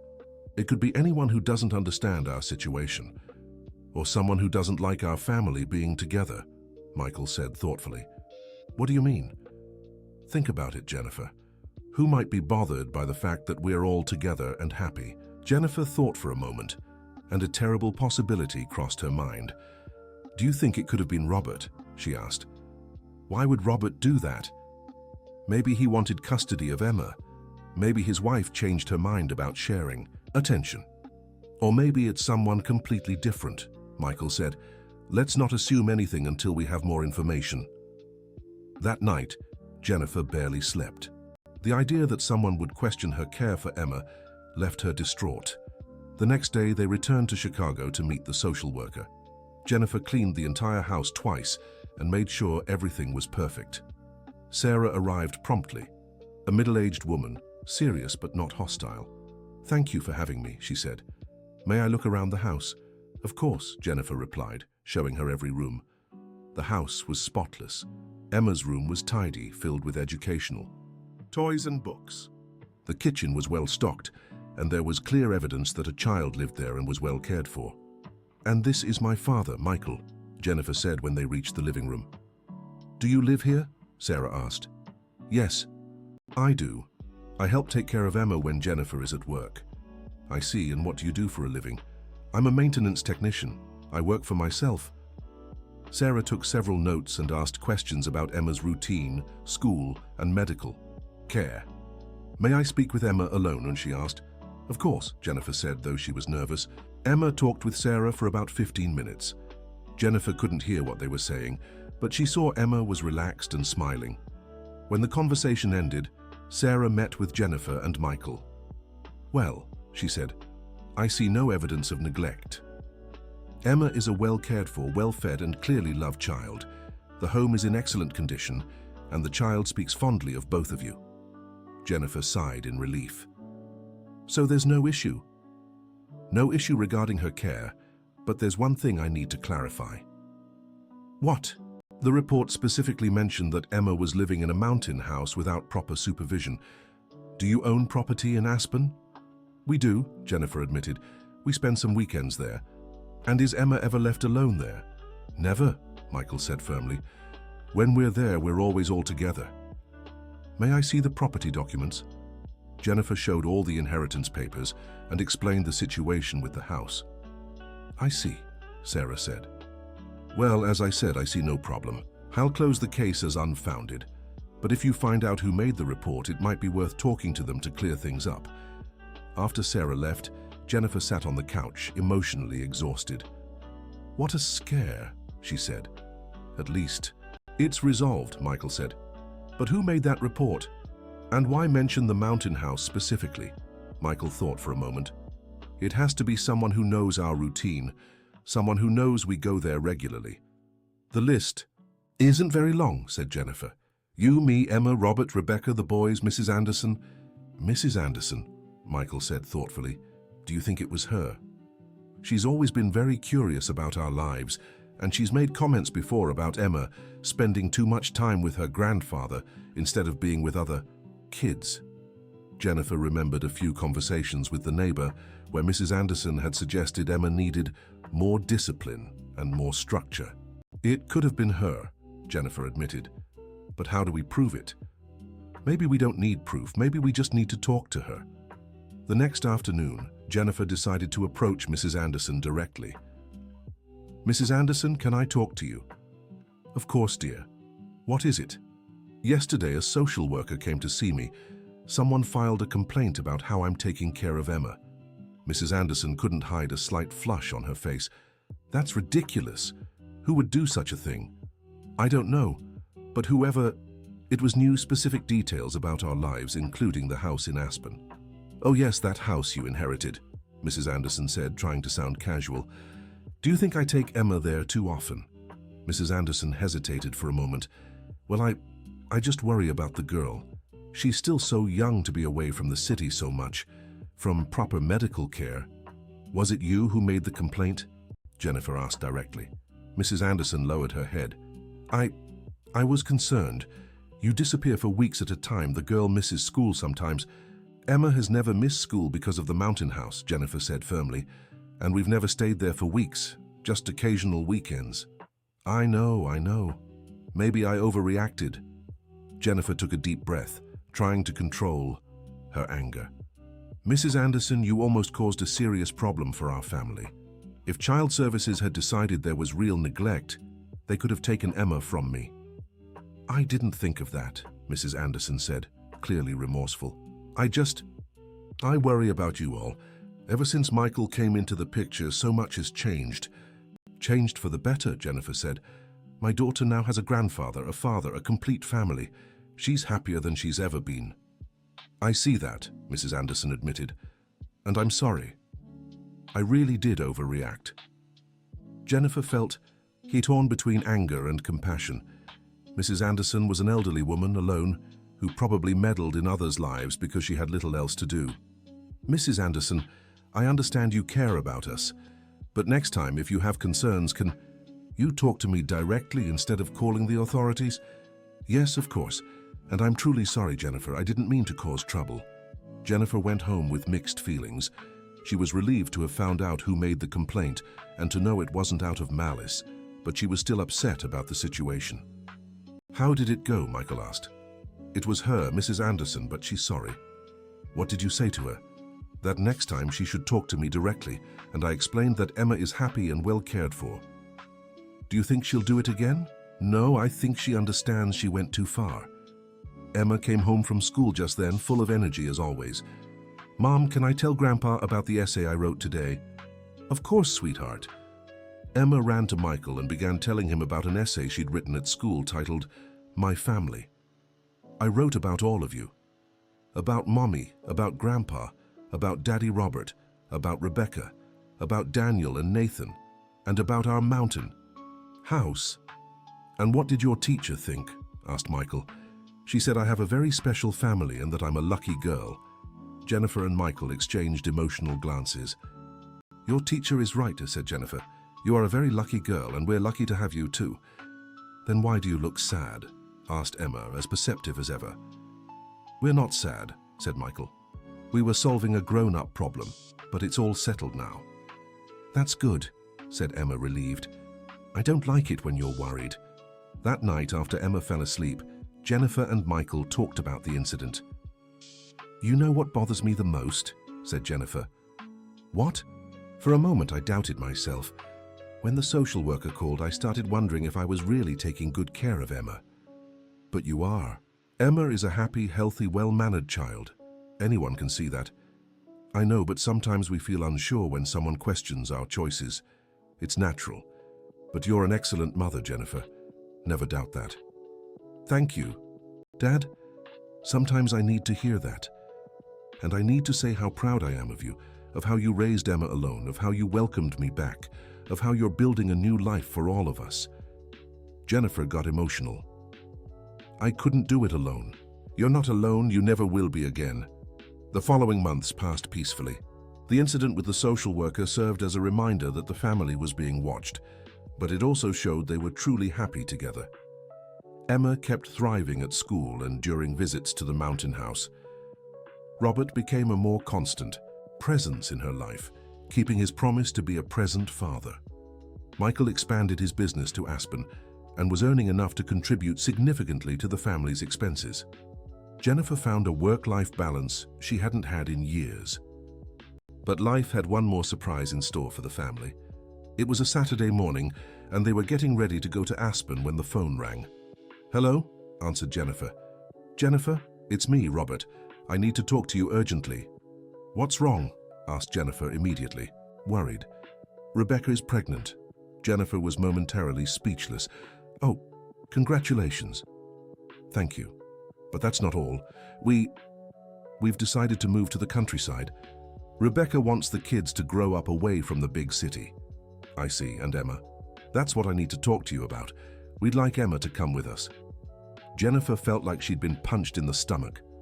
What do you mean, come with you? To live with us. Be raised with her siblings.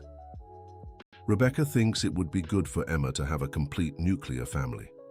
Robert, Emma already has a complete family, here with me and my dad. I know, Jennifer, but think of the opportunities I can offer her. Private school, better. Health insurance, trips, classes. Jennifer was furious but tried to stay calm. Emma is doing just fine here, thank you. Jennifer, I'm not trying to take Emma from you. I'm offering an opportunity. And if I say no? Robert hesitated. I hope you'll consider what's best for Emma. I always consider what's best for Emma, and what's best for her is to stay with the person who raised her since she was a baby. Can we talk about this in person? There's nothing to talk about, Robert. Emma stays with me. Jennifer hung up the phone, shaking with anger. What happened? Asked Michael, who had overheard part of the conversation. Robert wants to take Emma to live with him. Michael was shocked. Can he do that legally? I don't know. He's the biological father, but he never had custody. I've had full custody since birth. But he could take legal action. He could. And with the money he has, he can hire much better lawyers than anyone I could afford. Jennifer sat on the couch, feeling the world crumble around her. Just when her life was finally falling into place, this new threat emerged. What are we going to do? She asked. First, we'll calm down. Second, we'll find a lawyer. And third, we'll fight. With what money? With the money I'm earning, with what you earn, and if necessary, we'll sell the mountain house. Jennifer looked at her father, moved by his determination. You'd do that? Sell the house? Emma is more important than any house, Jennifer. She's our family. At that moment, Emma walked into the room, dragging her backpack. "Are we ready to go to the mountains?" she asked excitedly. Jennifer and Michael exchanged glances. How could they tell Emma about the threat looming over them? "Just a minute, sweetheart," said Jennifer. "We need to take care of something first." "Can I help?" "It's grown-up stuff, Emma. Why don't you go pack your things from your room?" Emma left, and Jennifer and Michael continued talking in hushed tones.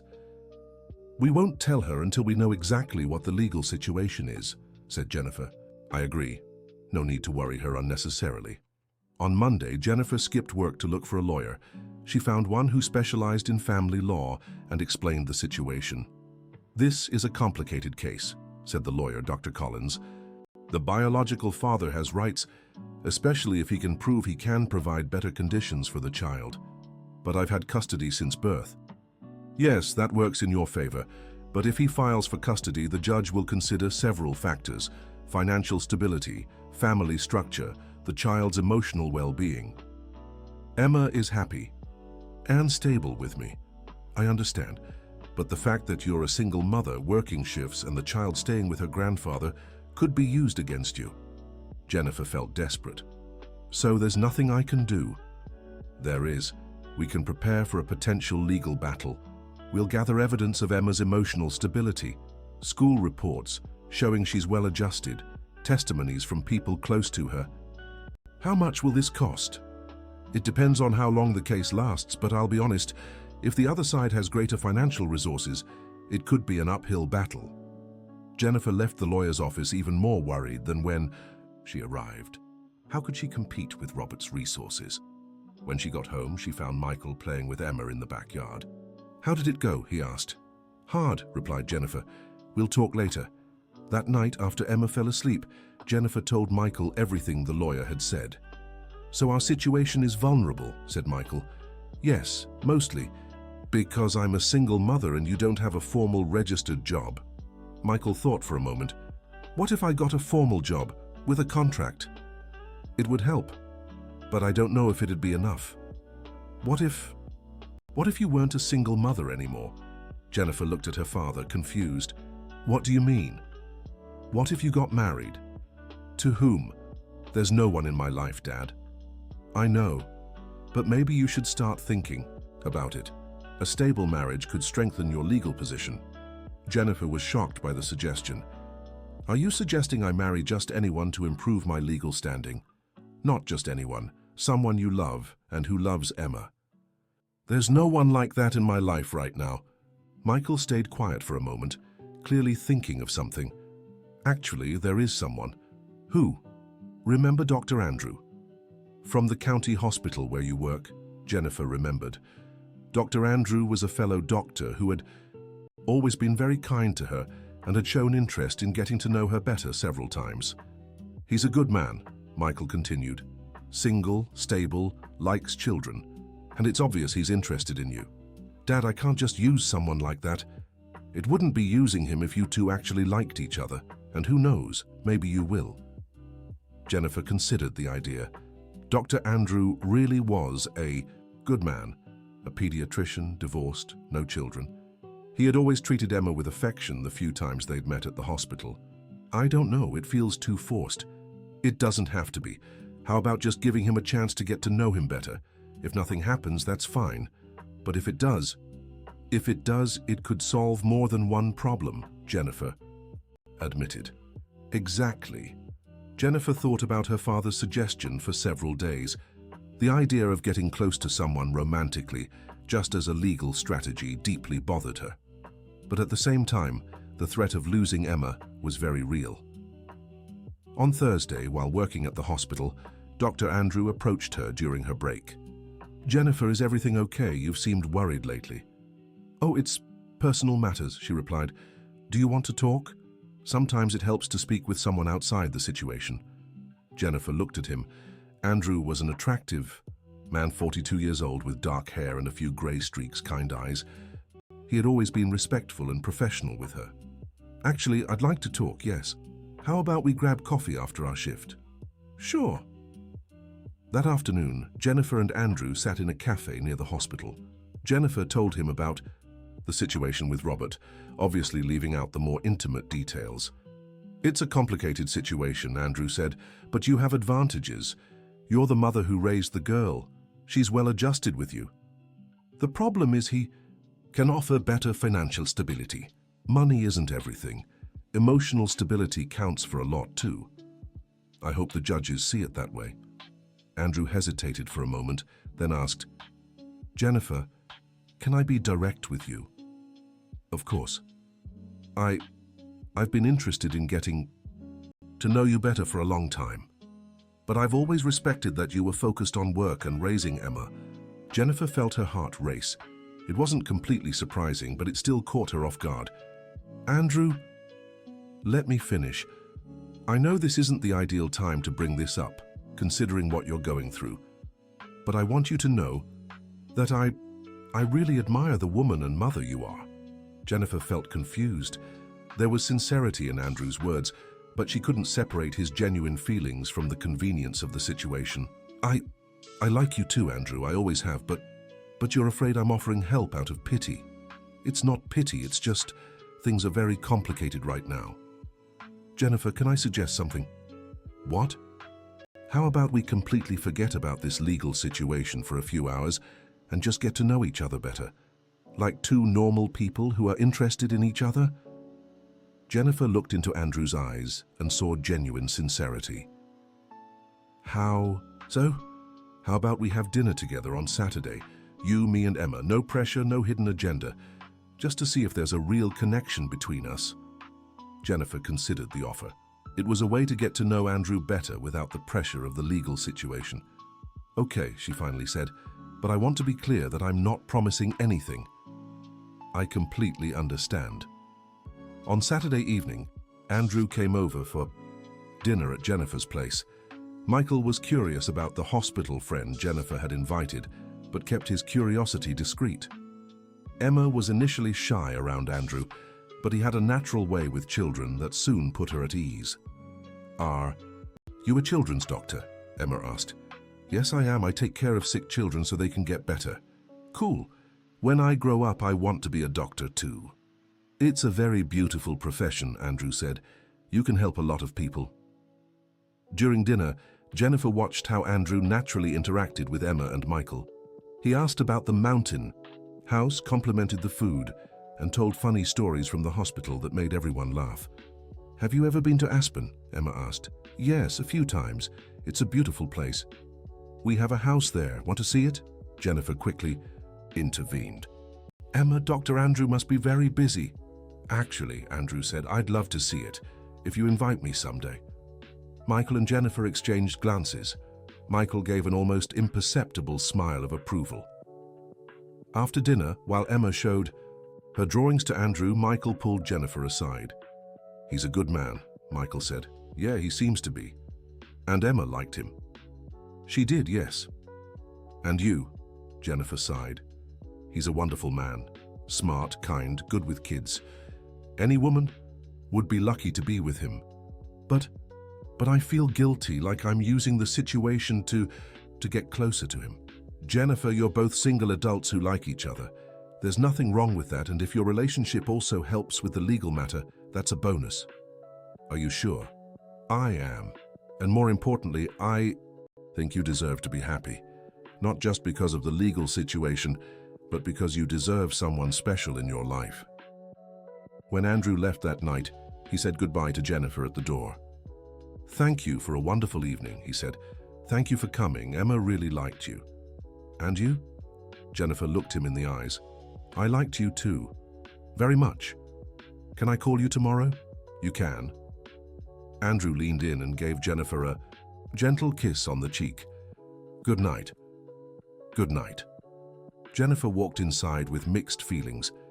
There was a real attraction to Andrew, but she still felt guilty about the circumstances. Mom, Emma said, appearing in her pajamas, I liked Dr. Andrew. You did? Why? Because he's kind to you, and because he knows about stars.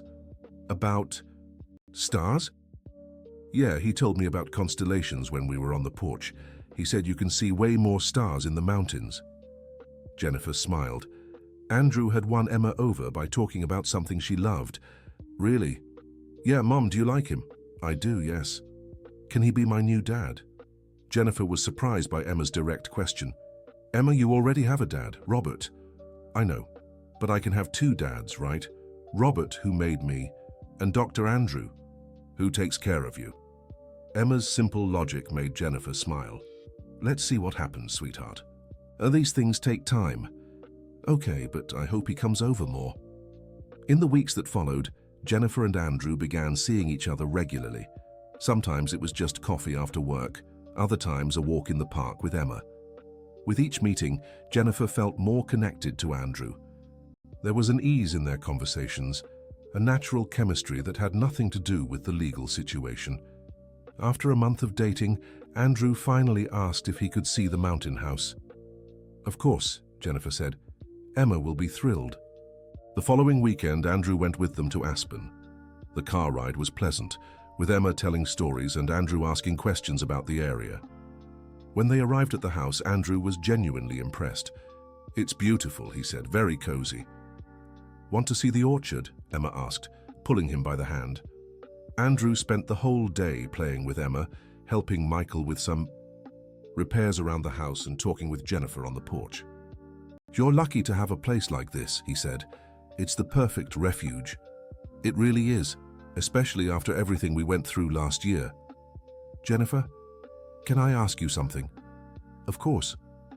Are you still worried about the legal issue? Has Robert filed anything? Jennifer sighed. Not yet, but my lawyer told me to be prepared. And our relationship? Does that have anything to do with this preparation? Jennifer looked at Andrew, seeing the genuine concern in his eyes. At first, maybe it did, she admitted. My father suggested that having a stable relationship might help with the legal matter. Andrew was quiet for a moment. And now? Now I know my feelings for you are real. Regardless of any legal issues. Are you sure? I am. Andrew, you're a wonderful man and I'm falling in love with you. Andrew smiled and moved closer to her. I'm falling in love with you too, Jennifer. With you and with Emma. They kissed on the porch as the sun set behind the mountains. It was Jennifer's first kiss in a long time that wasn't weighed down by fear or uncertainty.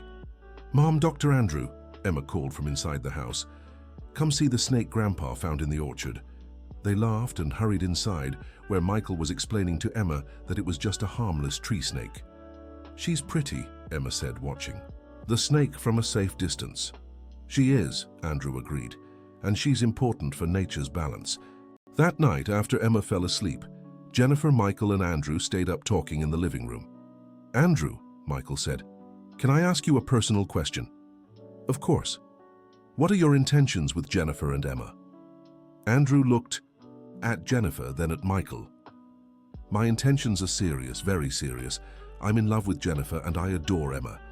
If they'll have me, I'd like to be part of this family, even knowing about the complicated situation we're facing, especially because of it. A family supports each other through hard times. They don't abandon one another. Michael smiled and reached out to shake Andrew's hand. Welcome to the family, then. Jennifer was moved by her father's approval. It was another piece falling into place in her life. The following Monday, when Jennifer arrived at work, she got a call from her lawyer. Jennifer, Robert filed the petition. He's asking for shared custody of Emma. Jennifer's stomach tightened. Shared custody, what does that mean? It means Emma would spend half her time with you and half with him. But she barely knows him. It's only been a year. I know, but he argues he has the right to make up for lost time. What do we do now? Now we prepare for the hearing. You'll need witnesses, reports, everything that proves Emma is better off where she is. Jennifer hung up with trembling hands. The battle had officially begun. She immediately told Andrew, who was on the same shift. We'll face this together, he said, taking her hands. You're not alone. Andrew, this could get very complicated. It might take months. It could be expensive. I don't care. Emma matters to you, so she matters to me too. Jennifer was touched by Andrew's unwavering support. When she got home, she told Michael everything. It was bound to happen, he said. Now it's time to really fight. Dad, maybe it's time we consider some strategic changes. What kind of changes? Andrew proposed to me today. Michael's eyes widened. And you said that I needed to think, but not about whether I love him, about whether it's fair to get married now in the middle of this legal battle. Jennifer, do you love Andrew? I do. Does he love you and Emma? Love. Then get married. Not for legal strategy, but for love. And if it helps with the legal matter, that's a bonus. Jennifer considered her father's words. He was right. Her feelings for Andrew were real, regardless of the legal situation. That night, when Andrew called, Jennifer gave her answer. Yes, she said. Yes, what? Yes, I'll marry you. On the other end of the line, Andrew shouted with joy. Really? Are you sure? Absolutely sure. Can I tell Emma? Tomorrow? We can tell her together. The next day, Jennifer and Andrew sat with Emma in the living room. Emma, Jennifer said, Dr. Andrew has a question for you. What question? Andrew knelt in front of Emma. Emma, I love your mom very much, and I love you too. I'd like to ask if you'd give me permission to marry your mom and be part of your family. Emma looked at him seriously. Will you live here with us? If you'll have me, yes. And will you still like me even after you marry Mommy? I'll love you forever. And will you help me with my homework? Of course. And will you go to the mountains with us? Whenever you'll take me. Emma thought for a moment, then smiled. Okay then, you can marry Mommy. Andrew hugged Emma, moved. Thank you, Emma. I'll be the best stepdad I can be. You'll be my third dad, Emma said thoughtfully. Third? Yeah, I have Daddy Robert, Grandpa Michael, who's kinda like a dad too, and now you. Jennifer and Andrew laughed. For Emma, the more love, the better. They decided on a simple courthouse wedding as soon as possible. Not just because of the legal situation, but because they saw no reason to wait. 2 weeks later, Jennifer and Andrew married at the courthouse, with Michael and Emma as witnesses. Robert was also there at Emma's request. Congratulations, Robert said to Jennifer after the ceremony. Andrew seems like a good man. Thank you. And Robert, about the custody case. Jennifer, I've been talking to Rebecca about it. Maybe we can settle this without going to court. Jennifer was surprised. What do you mean? Maybe we can make an agreement. I'll drop the shared custody request and you guarantee me regular visits. Why the change of heart? Robert looked at Emma, who was playing with Daniel and Nathan. Because seeing Emma today, seeing how happy and secure she is, I realized taking her from you would be selfish.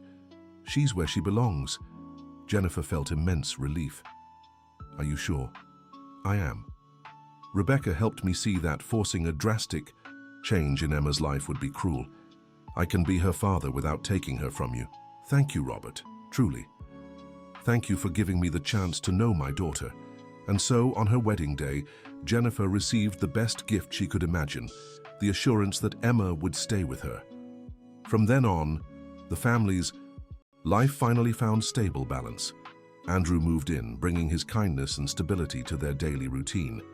Michael continued his business, now also in Aspen. Emma gained another loving father figure in her life. The mountain house became the family's retreat, where they spent long weekends, holidays, and vacations. Andrew learned to tend the orchard with Michael, and Emma developed a passion for astronomy, stargazing on the porch with her stepdad. Robert kept regular visits, and gradually even he began visiting the mountain house with his family.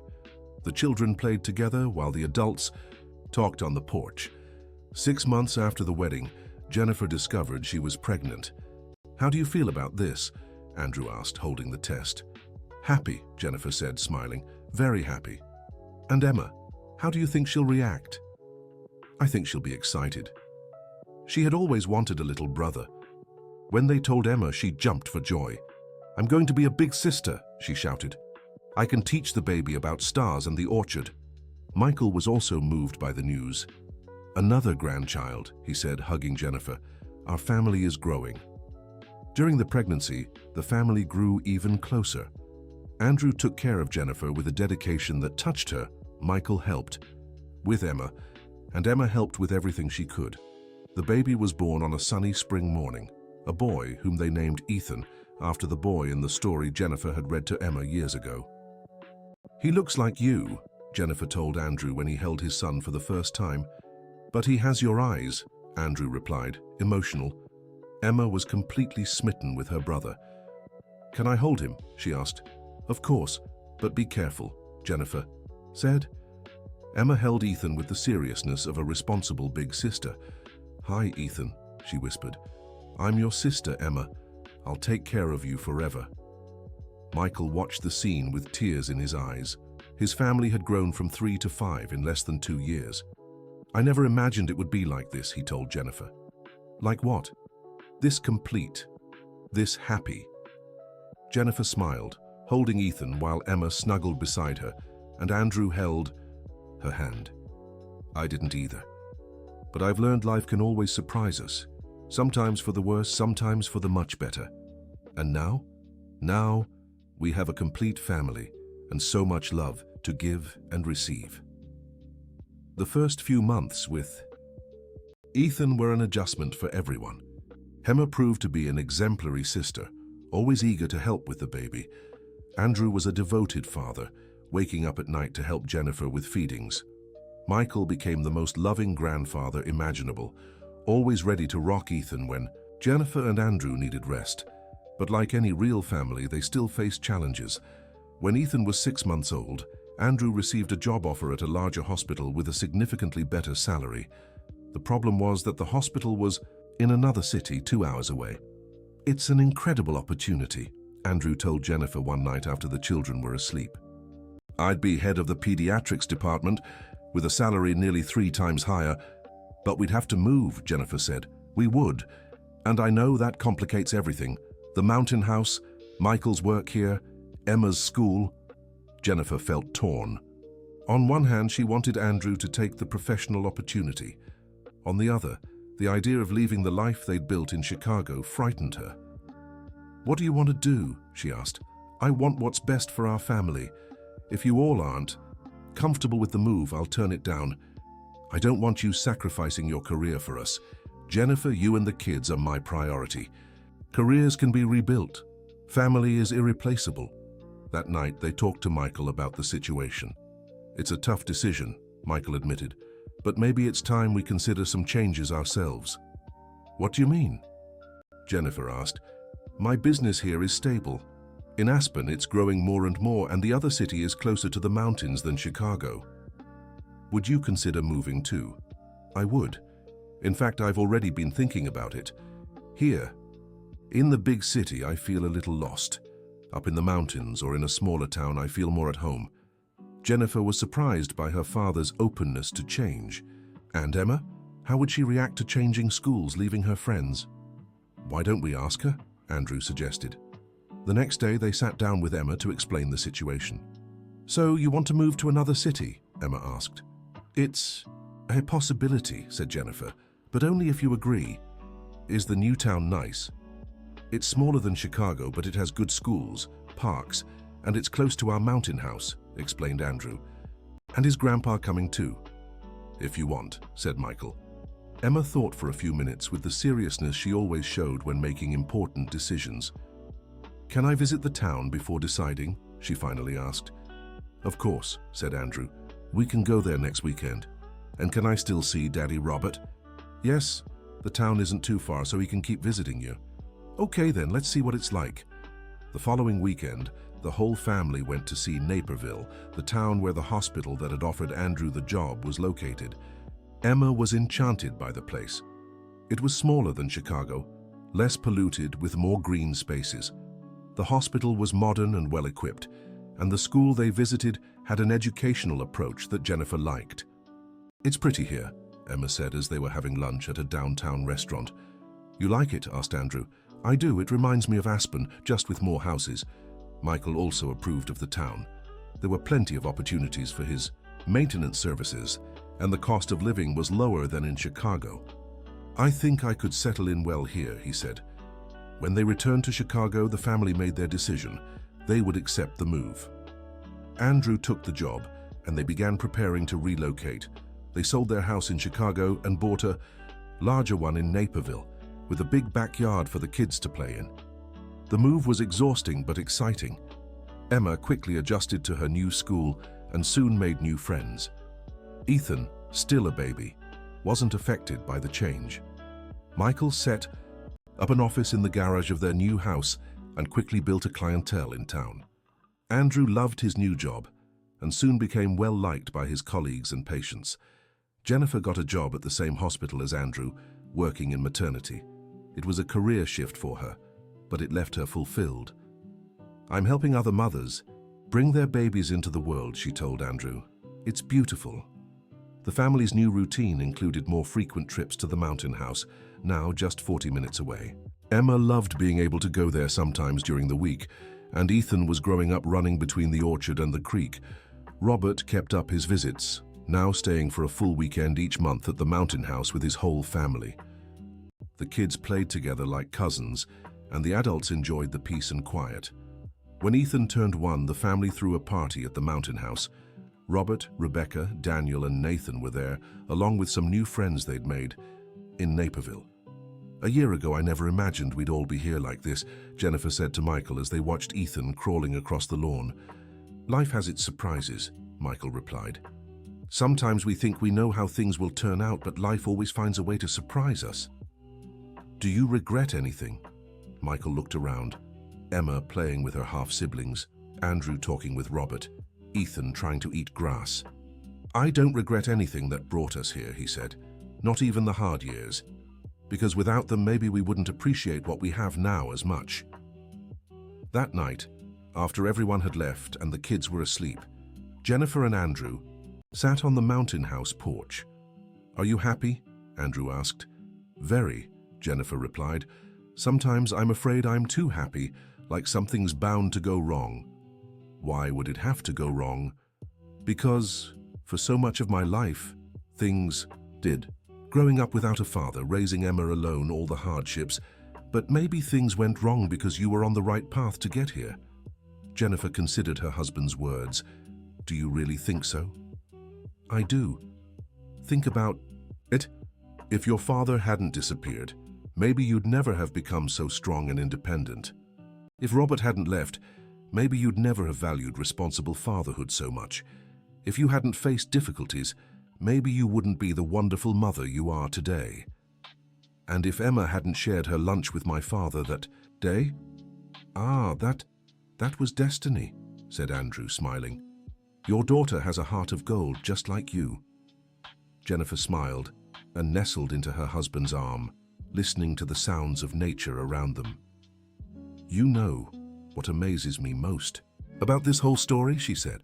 "What?" "How a simple act of kindness can change everything. Emma sharing her lunch wasn't about her finding her grandfather. It was just because she has a generous heart. But that kindness changed our lives forever. And it'll keep changing," said Andrew.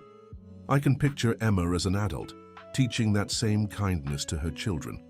And Ethan, how do you think he'll turn out?" "I think he'll be like his sister, generous, loving, strong. With you and Michael as role models and Emma as his big sister, he can't go wrong." 2 years later, when Ethan was 3 and Emma was 9, the family received another surprise. Jennifer was pregnant again. "Again?" said Emma when she heard the news. "I'm getting another brother?" "Or sister," said Jennifer. "We don't know yet. Either way, I'll take care of both." Michael was emotional at the news of another grandchild. "3 grandchildren," he said, incredulous. "Who'd have thought I'd ever have 3 grandchildren?" "4, corrected Emma. "There's Daniel and Nathan, too." "That's right," said Michael, smiling. 4 grandchildren. I'm a rich man." Andrew was overjoyed at the prospect of another child. "Our family is growing," he said to Jennifer. "Soon we'll need a bigger house. Or we could add on to the mountain house," suggested Jennifer, "for when we go there with the whole family." The pregnancy went smoothly. Jennifer kept working until the 8th month, and Emma and Ethan were eager for their new siblings' arrival. "Mom, when the baby's born, can I give them their first bath?" asked Emma. "We'll see," said Jennifer, "but you can definitely help." "Me too?" asked Ethan, who now spoke in full sentences. "You too, sweetheart." On a fall morning, Jennifer began having contractions. Andrew took her to the hospital where they worked, and Michael stayed with the children. "Is the baby coming today?" asked Ethan. Looks like it, said Michael. Can I go watch them be born? No, little one, that's for the doctors. But soon you'll get to meet your baby brother or sister. Emma was excited but also responsible. Grandpa, we need to get everything ready for when Mom comes home with the baby. What do you think we need to do? Clean the house, set up the baby's room, and make food so Mom doesn't have to cook. Michael smiled at his granddaughter's maturity. You're right, let's do all that. At the hospital, the delivery went smoothly. A baby girl was born and they named her Olivia, in honor of the wisdom the family had gained over the years. She's beautiful, said Andrew, holding his daughter for the first time. Just like Ethan when he was born, said Jennifer, emotional. But she has your nose, Andrew observed. When Jennifer and Olivia came home, Emma and Ethan were waiting at the door. Can I see my sister? Asked Emma, stepping forward slowly. Of course, said Jennifer, sitting on the couch. Come meet Olivia. Ethan approached shyly and peeked at the baby.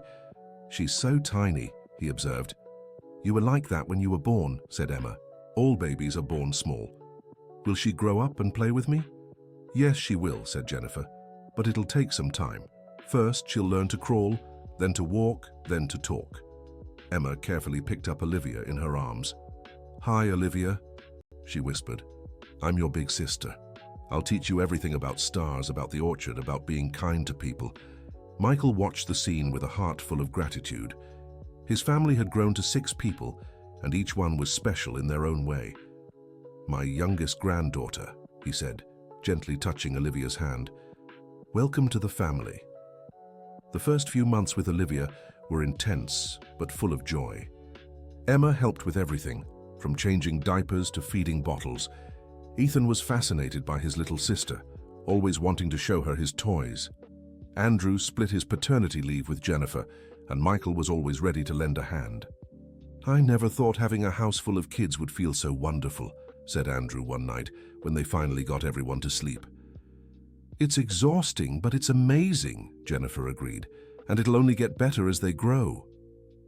When Olivia turned 6 months old, the family decided to take a special trip. They returned to Chicago to visit the places where it all began.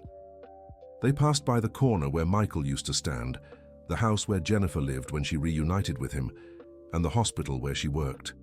This is where it all started, Jennifer told Emma as they walked down the street. Is this where I shared my lunch with Grandpa? Exactly here. Emma looked around, trying to remember that distant day. I remember a little. I remember you were in a hurry to get to school, and I really wanted to give my bread to that sad man. And you insisted, so much that I let you. Good thing you did, right, Mum? Good thing, Jennifer agreed, hugging her daughter. They also visited Mrs. Anderson, who was now 80 but still sharp and curious as ever. My goodness, how this family has grown, she said when she saw them all together. And who is this little princess? This is Olivia, our youngest, said Andrew. And this handsome boy? This is Ethan, Emma said proudly. My brother. You're a beautiful family, Mrs. Anderson told Jennifer. And I apologize again for that misunderstanding years ago. It's all forgiven, Mrs. Anderson, Jennifer said. Actually, it helped us see how strong our family was. And Michael, how's life in the countryside? Very good, Michael replied. More peaceful, closer to nature. The kids love it. That's wonderful. You all deserve every happiness in the world. As they left Mrs. Anderson's house, Emma asked a question that surprised everyone. Mom, do you think there are other kids who want to share food with sad people on the street? I think so, Jennifer said. Why? Because maybe we could help those kids do that, like teach them about being kind. Andrew and Jennifer exchanged glances. Emma's idea was simple but powerful. What do you have in mind? Andrew asked. I don't know. Maybe we could go to schools and tell our story, so kids can see that small acts of kindness can change everything. Michael was moved by his granddaughter's suggestion. That's a beautiful idea, Emma. Would you all do it with me? Of course, Jennifer said. But how? Emma thought for a moment. We could start at my new school, tell my friends how I found Grandpa. Then, if it works, we can tell it in other schools too. And what would the message be? Andrew asked. That all of us can make a difference in someone's life, even as kids, even with small things like sharing a lunch. The family fell silent for a moment, absorbing the wisdom of the 9-year-old girl. You know what we should do? Jennifer finally said. Let's start this as a family project. Emma's Kindness Project. Really? Emma asked excitedly. Really? We can start small, but who knows where it might lead? When they returned to Naperville, the family began putting the idea into practice. Andrew spoke with the county hospital administration about organizing talks for children on empathy and kindness. Jennifer talked to the principal of Emma's school about sharing their family's story as an example of how small gestures can have big impacts. Michael suggested they make simple videos telling their story so they could reach more people. The first presentation was at Emma's school. The whole family went: Jennifer, Andrew, Michael, and even Ethan and Olivia. Emma told the story of how she shared her lunch with a stranger on the street and discovered he was her grandfather. The children were fascinated. "And did you live happily ever after?" asked one girl in the class. "We were very happy," Emma replied, "but it wasn't magic. It took a lot of work, a lot of talking, a lot of patience, and a lot of kindness." "Can I do that too?" asked a boy. "You can," Michael said. "All of you can. It could be sharing food, helping someone who fell, or smiling at someone who's sad. Kindness can be small, but the effect can be huge." The presentation was a success. The children asked countless questions, and the teachers invited the family to return. "I think we're on the right path," Andrew said as they left the school. "The children understood the message," Jennifer agreed. In the following months, the family gave presentations at several schools in the area. Emma and Michael's story touched both children and adults, inspiring acts of kindness and reflections on family. One day, a local journalist heard about the project and wanted to write a story. It was published in the local paper, and soon they began receiving invitations from other cities. "Our story is reaching more people than we imagined," Jennifer said. "And it's really helping families," Michael added. "I got a letter from a woman who said our story inspired her to reconcile with her son after years of estrangement." "Really?" Emma asked. "Really. She wrote that if a 6-year-old could reunite a family with a lunch, she could reunite hers with a conversation." Emma was moved. "Does that mean we're really helping?" "It means you planted a seed of kindness that's growing and spreading," Andrew said. When Olivia turned 2, the family decided to do something special: create a book telling Emma and Michael's story. It would be a way to reach even more children and families. Jennifer wrote the story, Andrew helped with the medical and psychological aspects, Michael added emotional details, and Emma reviewed everything to make sure it matched her memories. "What should we call the book?" Jennifer asked. "The Lunch." "That changed everything," Emma suggested. "Perfect," Andrew said. The book was published by a small local publisher, but soon gained national attention. The simple yet powerful story of a girl who found her long-lost grandfather by sharing her lunch touched thousands. Soon, letters began arriving from across the country, sharing similar stories of family reunions, acts of kindness that changed lives, and children inspired by Emma's story. "Mom, look at this letter," Emma said one day, reading one they'd received. "It's from a girl in Washington, D.C. who said our story inspired her to help underprivileged kids at her school." "That's beautiful," Jennifer said. "You're inspiring. For other children to be kind too." "It's not just me," said Emma. "It's our whole family, and Grandpa most of all." Michael, who now had completely white hair but was still active and healthy, smiled. "The main character of this story is you. My dear, I was just lucky enough to be in the right place when you chose to be kind. But if you hadn't been there, I wouldn't have had anyone to be kind to." "True," Michael admitted. "Maybe we were meant to find each other." When Emma turned 12, she surprised the family with a special birthday request. "I want the party to be different this year," she said. "Different how?" asked Jennifer. "I want it to be a charity party. Instead of gifts for me, I want people to bring food to donate to families in need." "Are you sure?" asked Andrew. "You don't want toys or clothes?" "I'm sure I already have everything I need, but there are families who don't even have enough food." "Where did this idea come from?" asked Michael. "From you," Emma said simply. "You taught me that happiness grows when we share." Emma's birthday party was unforgettable. All the invited children brought non-perishable food, and by the end of the party, there were several boxes full of donations. "Where are we taking all this?" asked Ethan, who was now 5. "We'll find families in the area who are struggling," Emma said, "and we'll deliver it ourselves." "Can I come too?"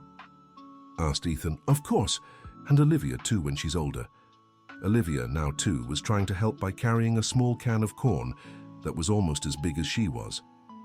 "Livy wants to help too," Jennifer said, smiling. In the weeks that followed, the family visited several homes in the area, delivering the food collected at the party. At each house, they heard different stories, saw different realities, and Emma always found a way to connect with the children. "Thank you for visiting us," said an elderly woman who lived alone with 3 young grandchildren. "It's been a long time since anyone cared about us." "Everyone deserves to feel important," Emma replied, "and every child deserves enough to eat." As they left the house, Michael grew emotional. "You're still spreading kindness, my granddaughter. It's what you taught me, Grandpa, that small gestures can make big differences." Over the next few years, Emma's kindness project grew even larger. They created a website, began appearing on television shows, and the story reached other countries. But what mattered most to the family was that they stayed united, happy, and always found ways to help others. By the time Emma turned 15, she had become a minor celebrity, known for her kindness and the social projects she'd developed. "Sometimes I can't believe everything that's happened," she told Jennifer one afternoon at their mountain house. "What don't you believe?" "That it all started with a simple lunch, and now we're here, with a big, happy family, helping others." Jennifer looked around. Ethan was playing with Olivia near the stream, supervised by Andrew. Michael was fixing something in the orchard. Robert was visiting with his family, and all the children were playing together. "Sometimes I can't believe it either," Jennifer admitted, "especially when I remember how alone and lost I felt years ago." "You never felt alone again after Grandpa came back?" "Never. Even in the hard times, I always knew I had a family to support me." "And me?" Emma asked. "Do you think I did the right thing that day sharing my lunch?" Jennifer hugged her daughter. "You did more than the right thing. You worked a miracle. You brought a family together with love and kindness. But it wasn't a miracle, Mom. It was a choice. I chose to be kind instead of ignoring someone who needed help." Jennifer was moved by her daughter's wisdom. "You're right, and that choice changed all our lives. And it will keep changing other lives," said Emma. "Because every time someone reads our story or watches our talks, they learn they can also make kind choices." That night, the whole family gathered on the porch of their mountain house to watch the stars. It was a tradition they had developed over the years.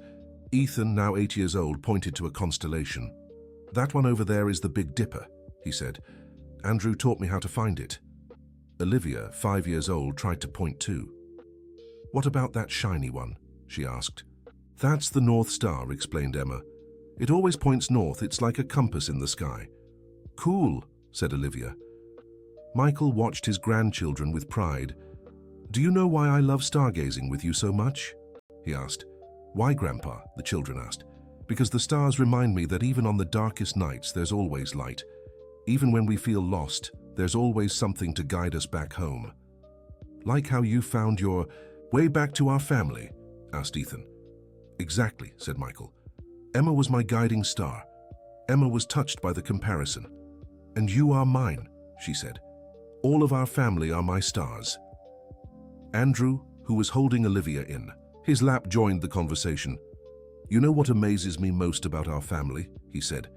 "What?" everyone asked. "How we managed to create something so beautiful from such difficult situations. Abandonment, separation, loss. But in the end, love always won." "It's because we never gave up on each other," said Jennifer. "Even when things were hard, we always tried to find solutions together. And because we always remembered to be kind," added Emma, "to strangers, but especially to one another." Robert, who was visiting with his family and listening to the conversation, spoke up. "Can I say something?" he asked. "Of course," said Jennifer.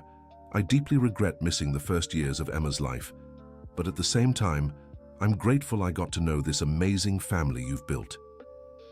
You're part of this family now, said Emma. You, Rebecca, Daniel, and Nathan. We're all one big family. It's true, Jennifer agreed.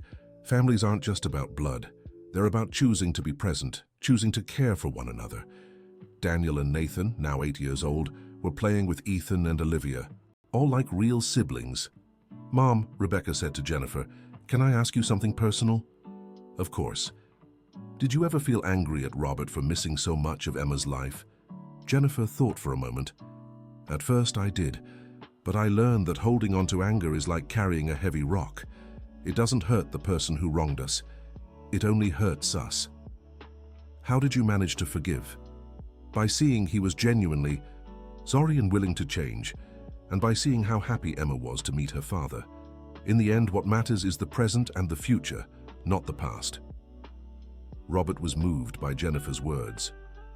Thank you, he said, for giving me this second chance. Thank you, Jennifer replied, for choosing to be present in Emma's life. When everyone went to bed that night, Jennifer and Andrew stayed on the porch a little longer. What are you thinking about? Asked Andrew. How unpredictable. Life is, Jennifer answered. 15 years ago, I was a single mother struggling to survive, thinking my father was dead. Today, I have a huge family, a social cause, and more happiness than I ever thought possible. And what do you think made the difference? Kindness. The constant choice to be kind, even when it's hard. Emma taught me that when she was just 6 years old. She's still teaching us, remarked Andrew. Did you see how she talked to that woman today, with so much maturity and compassion? She's going to change the world, said Jennifer with certainty. She already is, corrected Andrew. One person at a time, one family at a time. The following year, when Emma turned 16, she received a special invitation to appear on a national television program about young people making a difference in the country. Will you come with me? She asked her family. If you want us to, said Michael, but you don't need us anymore to tell your story. I'll always need my family, Emma replied. The story isn't just mine, it's ours. The television appearance was a milestone. Emma, now a poised and confident young woman, told her family's story with such eloquence that even the most seasoned hosts were impressed.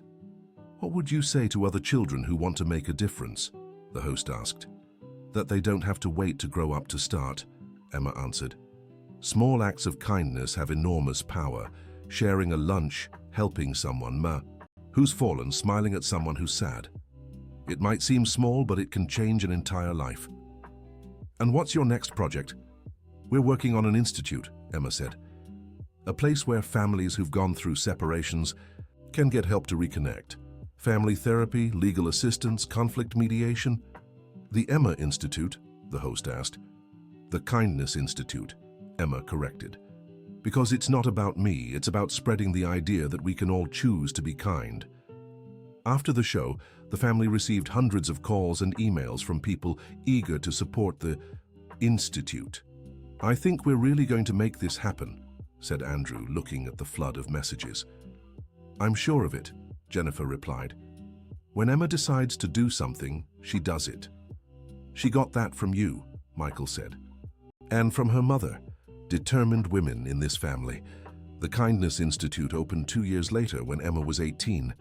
It was housed in a donated building in Naperville and offered free services to families in conflict. I can't believe we did this, Emma said on opening day, gazing at the building filled with people. We didn't do anything, Michael replied. You did this with determination and hard work. And with all of your help, Emma said. I never could have done it alone. At the opening ceremony, local officials, journalists, and hundreds of people touched by the family's story over the years were in attendance. Emma gave a moving speech. This institute exists because I believe every family deserves a second chance, she said. I believe most family conflicts can be resolved with dialogue, patience, and kindness. But most of all, this institute exists because I've learned that small gestures can have big consequences.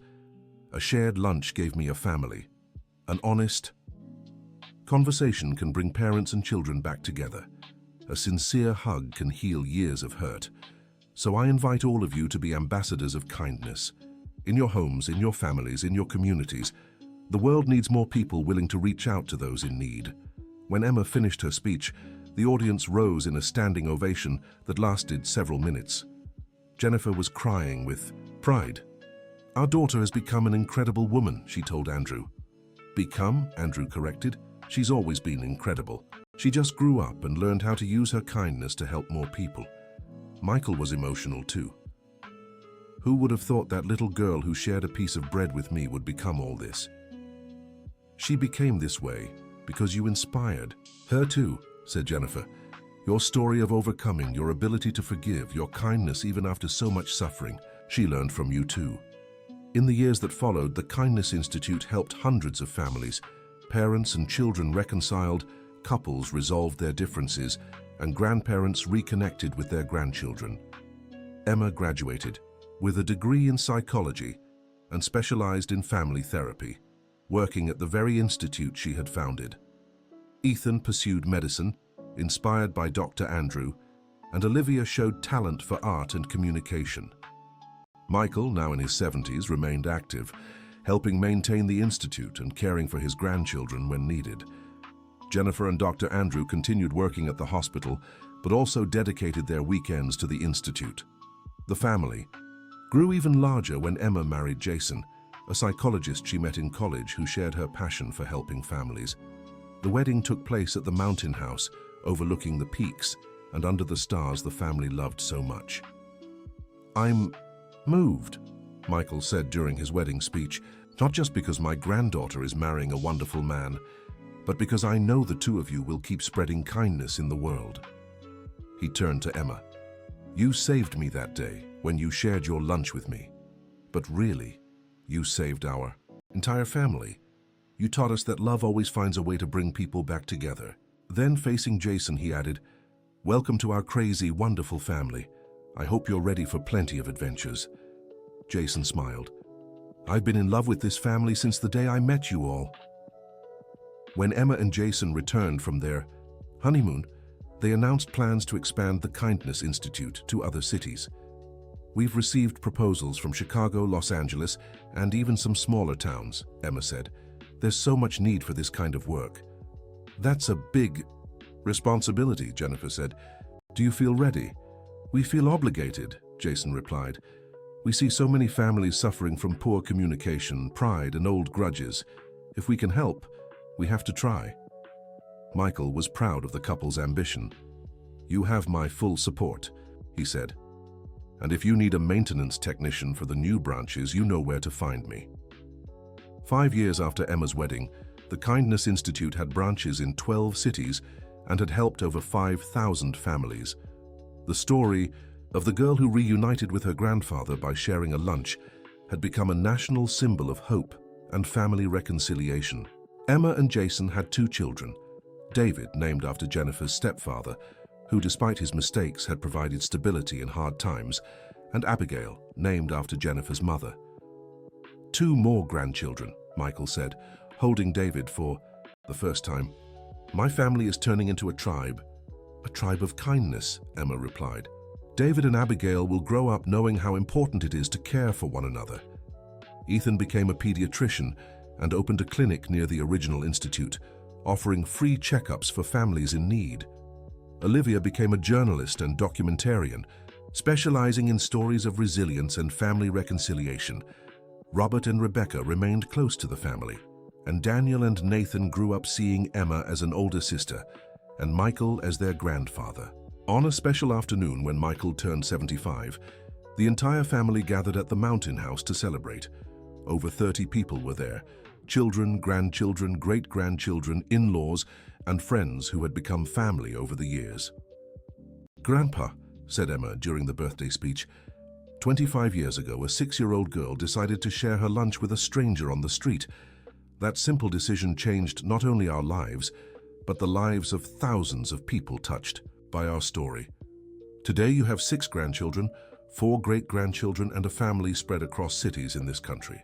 You have institutes that carry your name and your life philosophy to people in need of hope. But more important than all of that, you have the unconditional love of every person here today. Because you taught us that family isn't just about being together in the good times, it's about choosing to stay united even when everything seems to be going wrong. Michael stood up, too emotional to speak for a few minutes.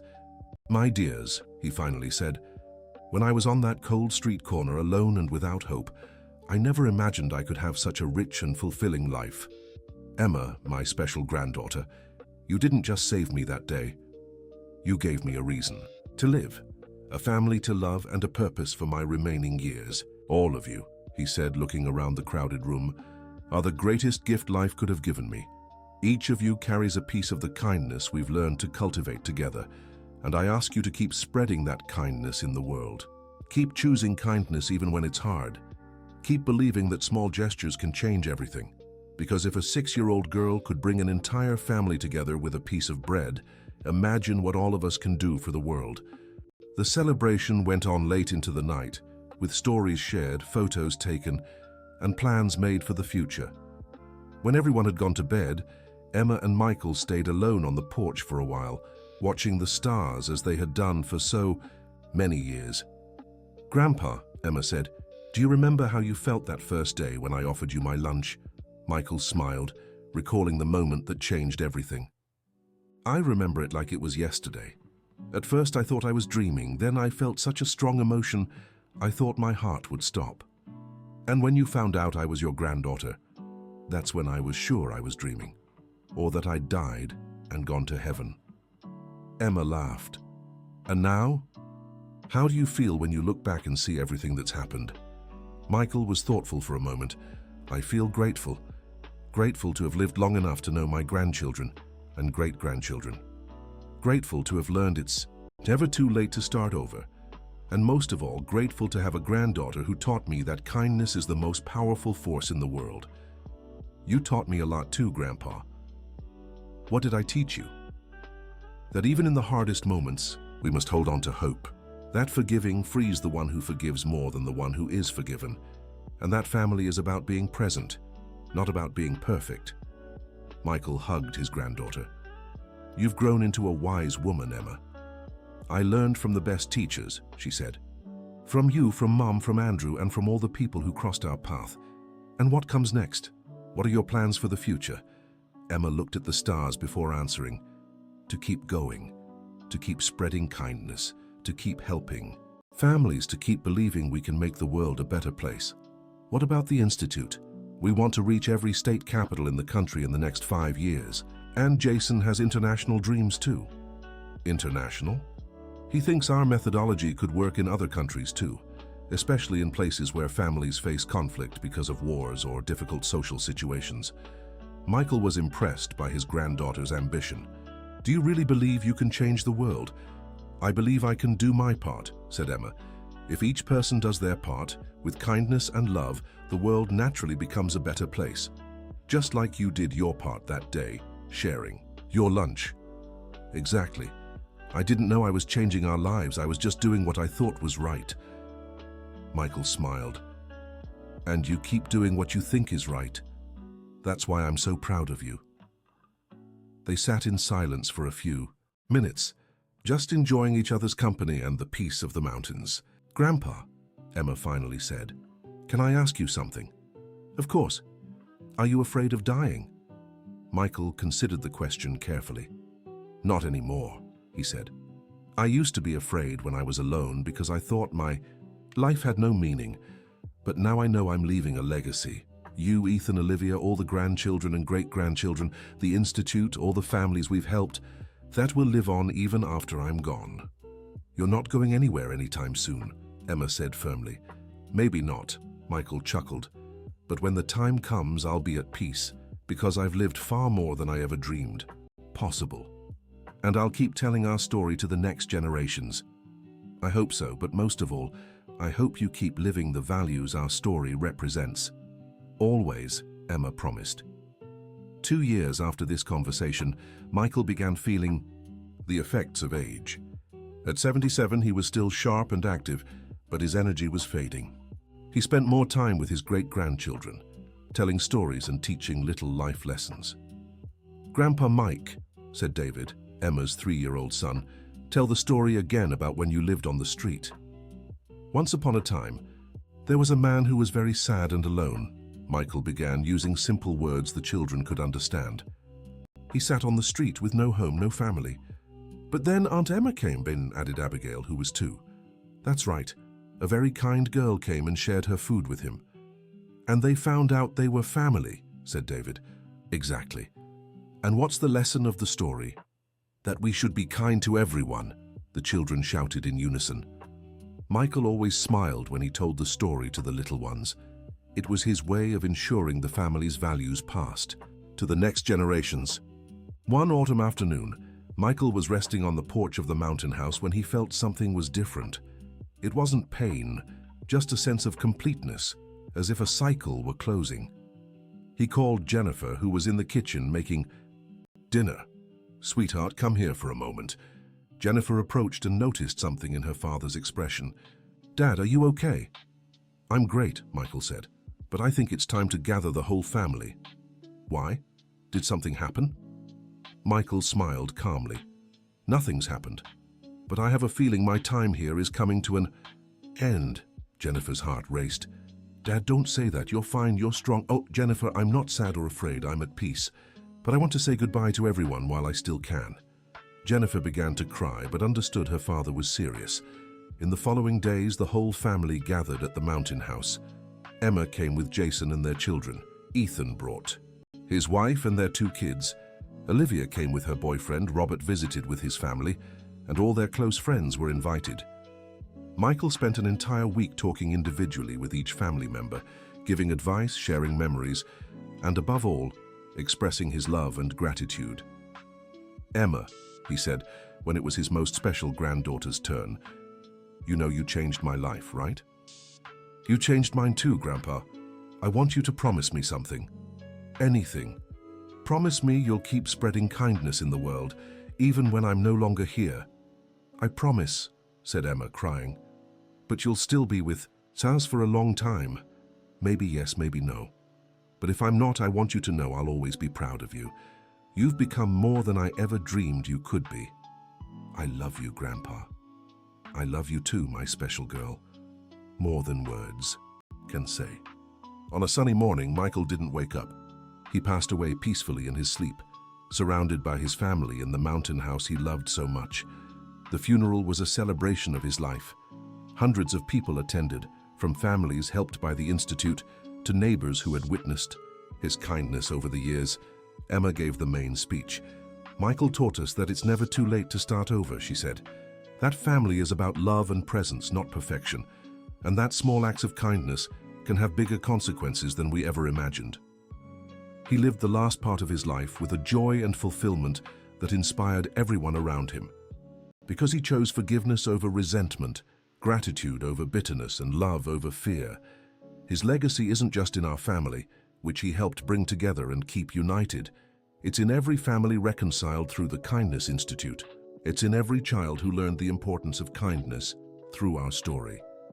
And most of all, it's in the certainty that love always finds a way to win, even in the toughest circumstances. Thank you, Grandpa, for teaching me that sharing a lunch can change a life. And thank you for letting me be part of your journey back home. After the funeral, the family decided to turn the mountain house into a retreat center for families in the process of reconciliation. It would be a way to honor Michael's memory and continue his work. Emma officially took over as the General Director of the Kindness Institute, expanding its reach even further. Ethan opened a free pediatric wing in his clinic, especially for low-income families. Olivia began producing documentaries about family reconciliation stories, spreading the message of hope through the media. Jennifer and Dr. Andrew continued, working at the hospital but also dedicated more time to the Institute, offering free family therapy. 5 years after Michael's passing, the Kindness Institute was present in every US state and had begun operations in Canada and Mexico. The story of Emma and Michael had become known internationally, shared in books, documentaries, and talks around the world. "Sometimes I wonder if Grandpa ever imagined our story would go this far," Emma said to Jennifer during a visit to the mountain house. I think he knew you were special from the very first day, Jennifer replied. He always believed in the power of kindness. I miss him. Me too. But I feel like he's still here with us in some way. How so? Every time you tell our story, every time a family reconciles at the Institute, every time David and Abigail do something, Michael is present. Emma smiled. You're right. He lives on through the lessons he left us. Just then, David and Abigail came running over, excited. Mommy, Mommy, David shouted, we found a hurt bird. And we want to take care of it until it gets better, Abigail added. Emma and Jennifer exchanged emotional glances. The children had naturally inherited the compassion and kindness that defined their family. Of course we can take care of it, Emma said. Let's see what it needs. As they walked to where the bird was, Emma felt certain Michael would be proud. His great-grandchildren were learning the same lessons of kindness that had transformed their lives. The story that began with a girl sharing a lunch continued to spread, touching new generations and creating a slightly kinder world, one family at a time. 10 years after Michael's passing, Emma, now 43, had become one of the world's leading figures in family therapy and reconciliation. The Kindness Institute had helped over 50,000 families worldwide, and the methodology developed by Emma and Jason was being studied in universities across several countries. But for Emma, the most important moments were the simple ones, with family, dinners at the mountain house playing with the kids, conversations with Jennifer about the past and the future. Mom, she said to Jennifer one afternoon, do you think we've made the difference Grandpa wanted? I think you've done far more than he ever dreamed, Jennifer replied. You've turned a personal story into a global movement of kindness. But sometimes I wonder if we're overcomplicating something that should be simple. What do you mean? Grandpa's message was always simple. Be kind. Share what you have. Take care of one another. With all these institutes and lectures, are we losing the simplicity of the message? Jennifer considered her daughter's words. Emma, you're bringing a simple message to people who've forgotten how to be simple. The world has gotten complicated. Families have gotten complicated. Sometimes it takes an entire institute to remind people of something that should come naturally. You're right. And besides, every family you help will teach those simple lessons to their children. That's how kindness spreads. That night, Emma decided to write a letter to Michael, even though she knew he wasn't there to read it. It was something she did whenever she needed to talk to him. Dear Grandpa, today marks 10 years since you left, but not a day goes by that I don't feel your presence in our lives. The Kindness Institute has grown beyond our wildest dreams.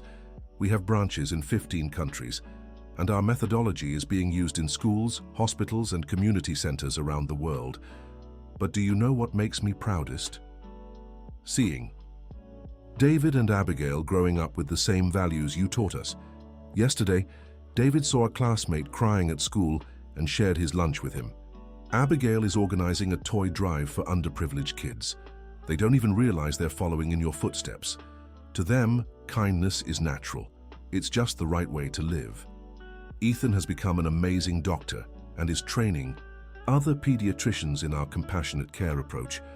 Olivia just won an international award for her documentary on family reconciliation. Mom is doing well, happy, fulfilling dreams she didn't even know she had. Andrew is still the wonderful husband and father you saw in him from day one. And me? I keep trying to live up to the example you set. Some days are easier than others, but I always remember your words. Kindness is a choice we make every day. Thank you for teaching me that a small gesture can change everything. Thank you for believing in goodness, even in your hardest moments. And thank you for making our family proof that love always finds a way. Until we meet again, your granddaughter who loves you forever, Emma. After writing the letter, Emma went to the porch and looked up at the stars, as she always did when she wanted to feel close to her grandfather. David found her there a few minutes later. Mom, why are you looking at the sky? I'm talking to great-grandpa Michael, Emma explained. Is he in the stars? He's everywhere. There's love and kindness. David looked up at the sky. Too. Great-grandpa Michael, he said aloud. Thank you for teaching Mom to be kind, because now she's teaching me and Abigail. Emma was moved by her son's words. He heard, she said. I'm sure he heard. How do you know? Because I feel it in my heart. David thought for a moment.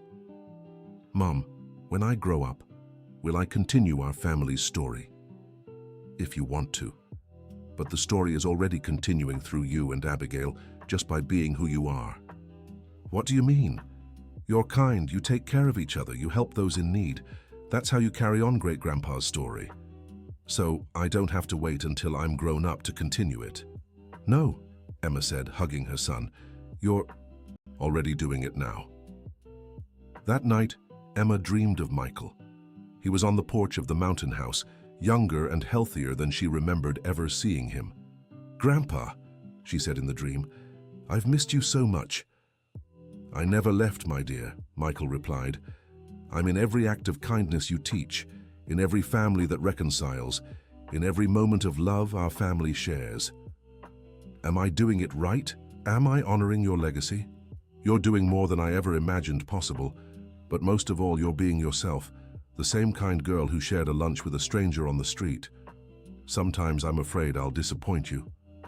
That's impossible. You gave me the greatest joy of my life, a family to love and a purpose to live for. I love you, Grandpa. I love you too, Emma. Now wake up and keep spreading kindness in the world. Emma woke up with tears in her eyes, but feeling at peace. It was as if Michael had given his blessing to everything she was doing. 15 years after Michael's passing, the family decided to create the Michael Johnson Foundation, dedicated solely to preventing the separation of families in vulnerable situations. The foundation provides social assistance, psychological counseling, legal support, and most importantly, education on the importance of family bonds. Emma, now recognized worldwide as an expert in family reconciliation, decided to write a second book about the 15 years after Michael's departure. The Legacy of Kindness became an international bestseller, inspiring millions around the world. During a lecture at Harvard on family therapy, Emma was asked what the secret was to the success of the methodology she developed. There's no secret, she answered. It's just the understanding that every human being wants to be loved and accepted. When you treat people with genuine kindness, they respond with openness and trust. But how did you develop this philosophy? So young, a student asked. I had exceptional teachers, Emma said. My grandfather taught me that even in the hardest moments we must choose kindness. My mother taught me that family is about being present. My stepfather taught me that patient love overcomes every obstacle. And most of all, I learned that when you plant seeds of kindness, even without knowing where they'll grow, they always find a way to bloom. After the lecture, Emma received hundreds of messages from people touched by her story who wanted to implement similar projects in their countries. Jason, she said to her husband, I think it's time to consider the next phase of our work. What do you have in mind? A university, a place where we can train people to work on family reconciliation worldwide. A university of kindness?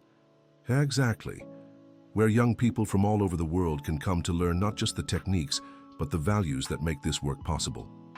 Jason smiled. Michael would be proud. He would. And I'm sure he'd help us find a way to make it happen. 2 years later, the International University of Kindness was inaugurated in Aspen, on the land next to the mountain house where Michael had spent his last happy years. The campus was built sustainably, blending into nature, with classrooms that felt more like living rooms where families could gather comfortably to talk.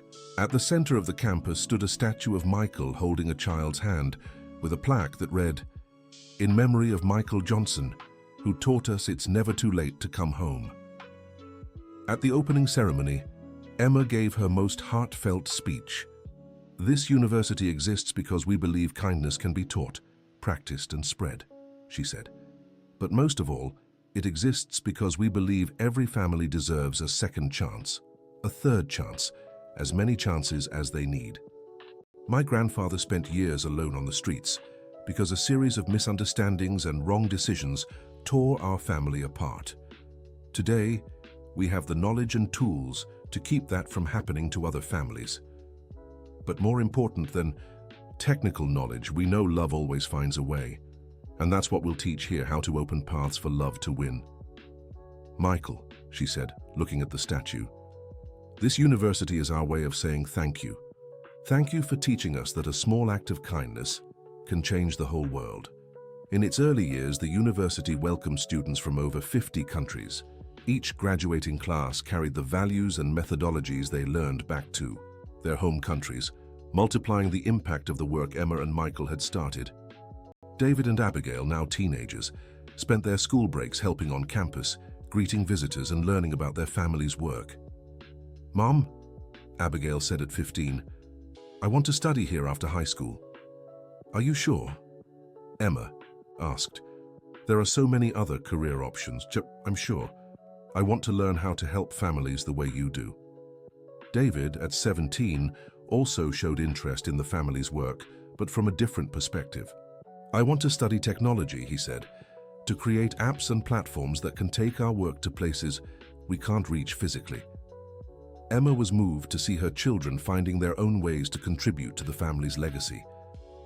Ethan, now a father of 4, also became more involved with the university, creating a children's mental health program focused on families in the process of reconciliation.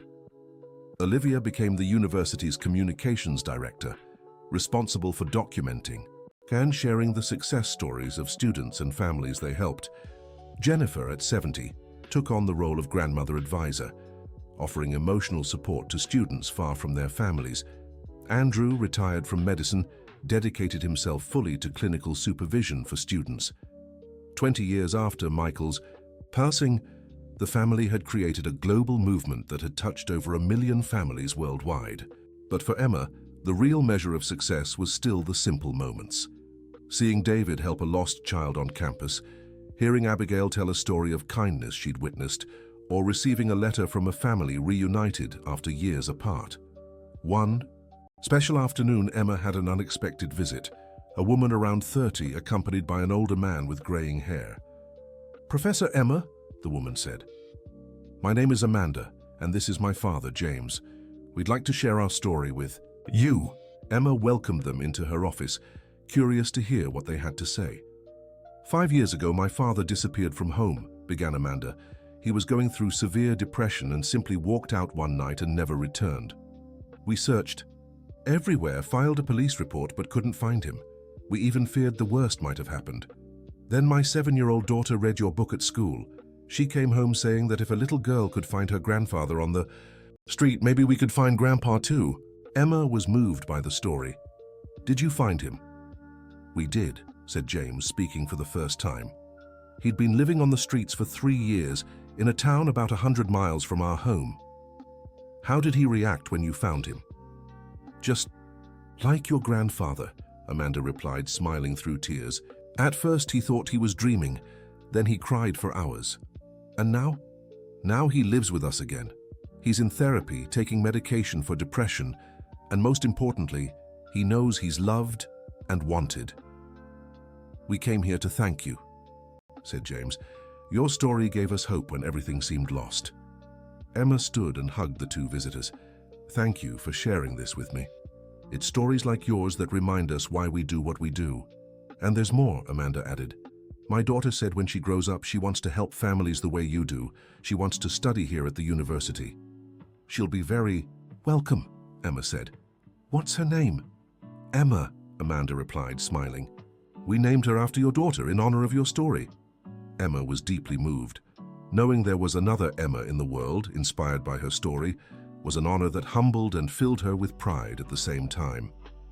That evening, Emma shared the story with the whole family during dinner at the Mountain House. "This means our story is creating more stories," said David. "Exactly," Emma agreed, "and each new story will create others." "It's like the stars," Abigail observed. "One star lights another, which lights another." Jennifer, now a proud grandmother of 6 grandchildren, watched the conversation with a smile. "Your father is watching this, Emma," she said. "Wherever he is, he sees the better world you're all building." "I feel that too," Emma agreed, "especially here at the Mountain House. It's as if he's still with us, guiding our steps. That night, as they always did when together, the family gathered on the porch to watch the stars. Emma looked at her children, her nieces and nephews, Jennifer and Andrew, and felt immense gratitude for the journey they'd shared. "Do you know the biggest lesson I've learned from all this?" she asked. "What?" they all chimed in. "That kindness isn't just about doing good things for others. It's about believing we all have the capacity to change for the better, to grow, to find our way back home." "How so?" asked one of the youngest grandchildren. "When I was little and shared my lunch with Grandpa Michael, I didn't know I was saving someone. I just believed that sad man deserved kindness. And when Grandpa recognized me, he didn't know he'd transform our whole family. He was just being grateful for the kindness he'd received. But deep down, we were all making the same choice. To believe people deserve love, even when they seem different from us, even when they're going through hard times. That's what we try to teach at the university, the institutes, in all our work, that every person has worth, every family deserves a chance, and that small acts of love can create big changes." The children fell silent for a moment, absorbing Aunt Emma's words. "Aunt Emma," said one of the grandchildren, "when I grow up, will I help families too?" "You already are," Emma replied. "Every time you're kind to your siblings, every time you share your toys, every time you hug someone who's sad, you're helping create a better world. But when I'm an adult, can I work with you?" "If that's what you want to do," Emma said. "But remember, what matters most isn't the job you choose, but how you treat people in whatever work you do." Jennifer, watching the conversation, was moved to see how Emma had become such a wise and inspiring leader. "Emma," she said once the children had gone to bed, "your father would be so proud of the woman you've become." "I became who I am because of all of you," Emma answered. "Grandpa taught me kindness, you taught me strength, Andrew taught me patience, and Ethan and Olivia taught me the importance of family." "And what have you taught us?" Emma thought for a moment. "I hope I've taught that it's never too early or too late to make a difference, that we don't need special powers or extraordinary resources to change lives. Sometimes all we need is a heart willing to share." 25 years after Michael's passing, the university had graduated over 10,000 professionals, specializing in family reconciliation, working in more than 80 countries. The Kindness Institute had become a global network with over 200 branches serving families on every continent. But what made Emma proudest was knowing the philosophy of kindness had spread far beyond her institutions. Schools worldwide included Emma's kindness lessons in their curriculums. Companies implemented family wellness programs based on her methodologies. Governments created public policies inspired by her work. One special morning, Emma woke with a different feeling, not sadness or worry, but a sense of completeness, as if an important cycle were coming to an end. She got up and went to the mountain house's porch, where she used to talk to Michael through the stars. "Grandpa," she whispered, "I think we've fulfilled our mission. Your story of forgiveness and new beginnings has spread across the world. Thousands of families have reunited. Millions have learned the importance of kindness. But more than that, your great-grandchildren and great-great-grandchildren are growing up knowing they belong to a family where love always wins. They'll carry your values into future generations. Thank you for believing in a 6-year-old girl who just wanted to share her lunch. Thank you for teaching me that small gestures can change the whole world." Just then, Abigail appeared on the porch. "Mum, are you talking to Great-Grandpa Michael again?" she asked, now a 25-year-old graduate of the University of Kindness. "I always talk to him when I have big decisions to make," Emma said. "What decision?" Emma smiled at her daughter. "I'm thinking of retiring as head of the university, passing the torch to the next generation." "To me?" Abigail asked, surprised. "To you, to David, to all the young people who've grown up seeing this work as natural.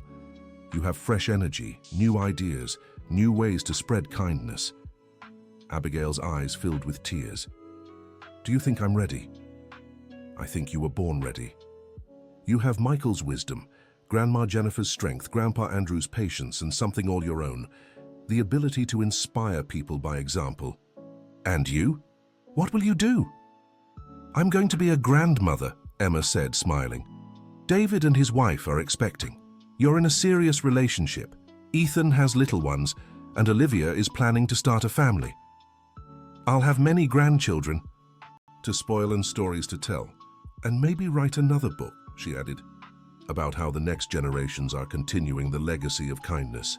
Abigail hugged her mother. Thank you for giving me such a beautiful purpose in life.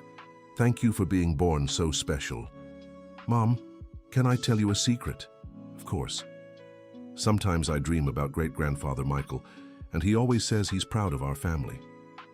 Emma smiled, knowing Michael was truly communicating with the family through dreams. He really is proud, and he sees his work lives on through each of us.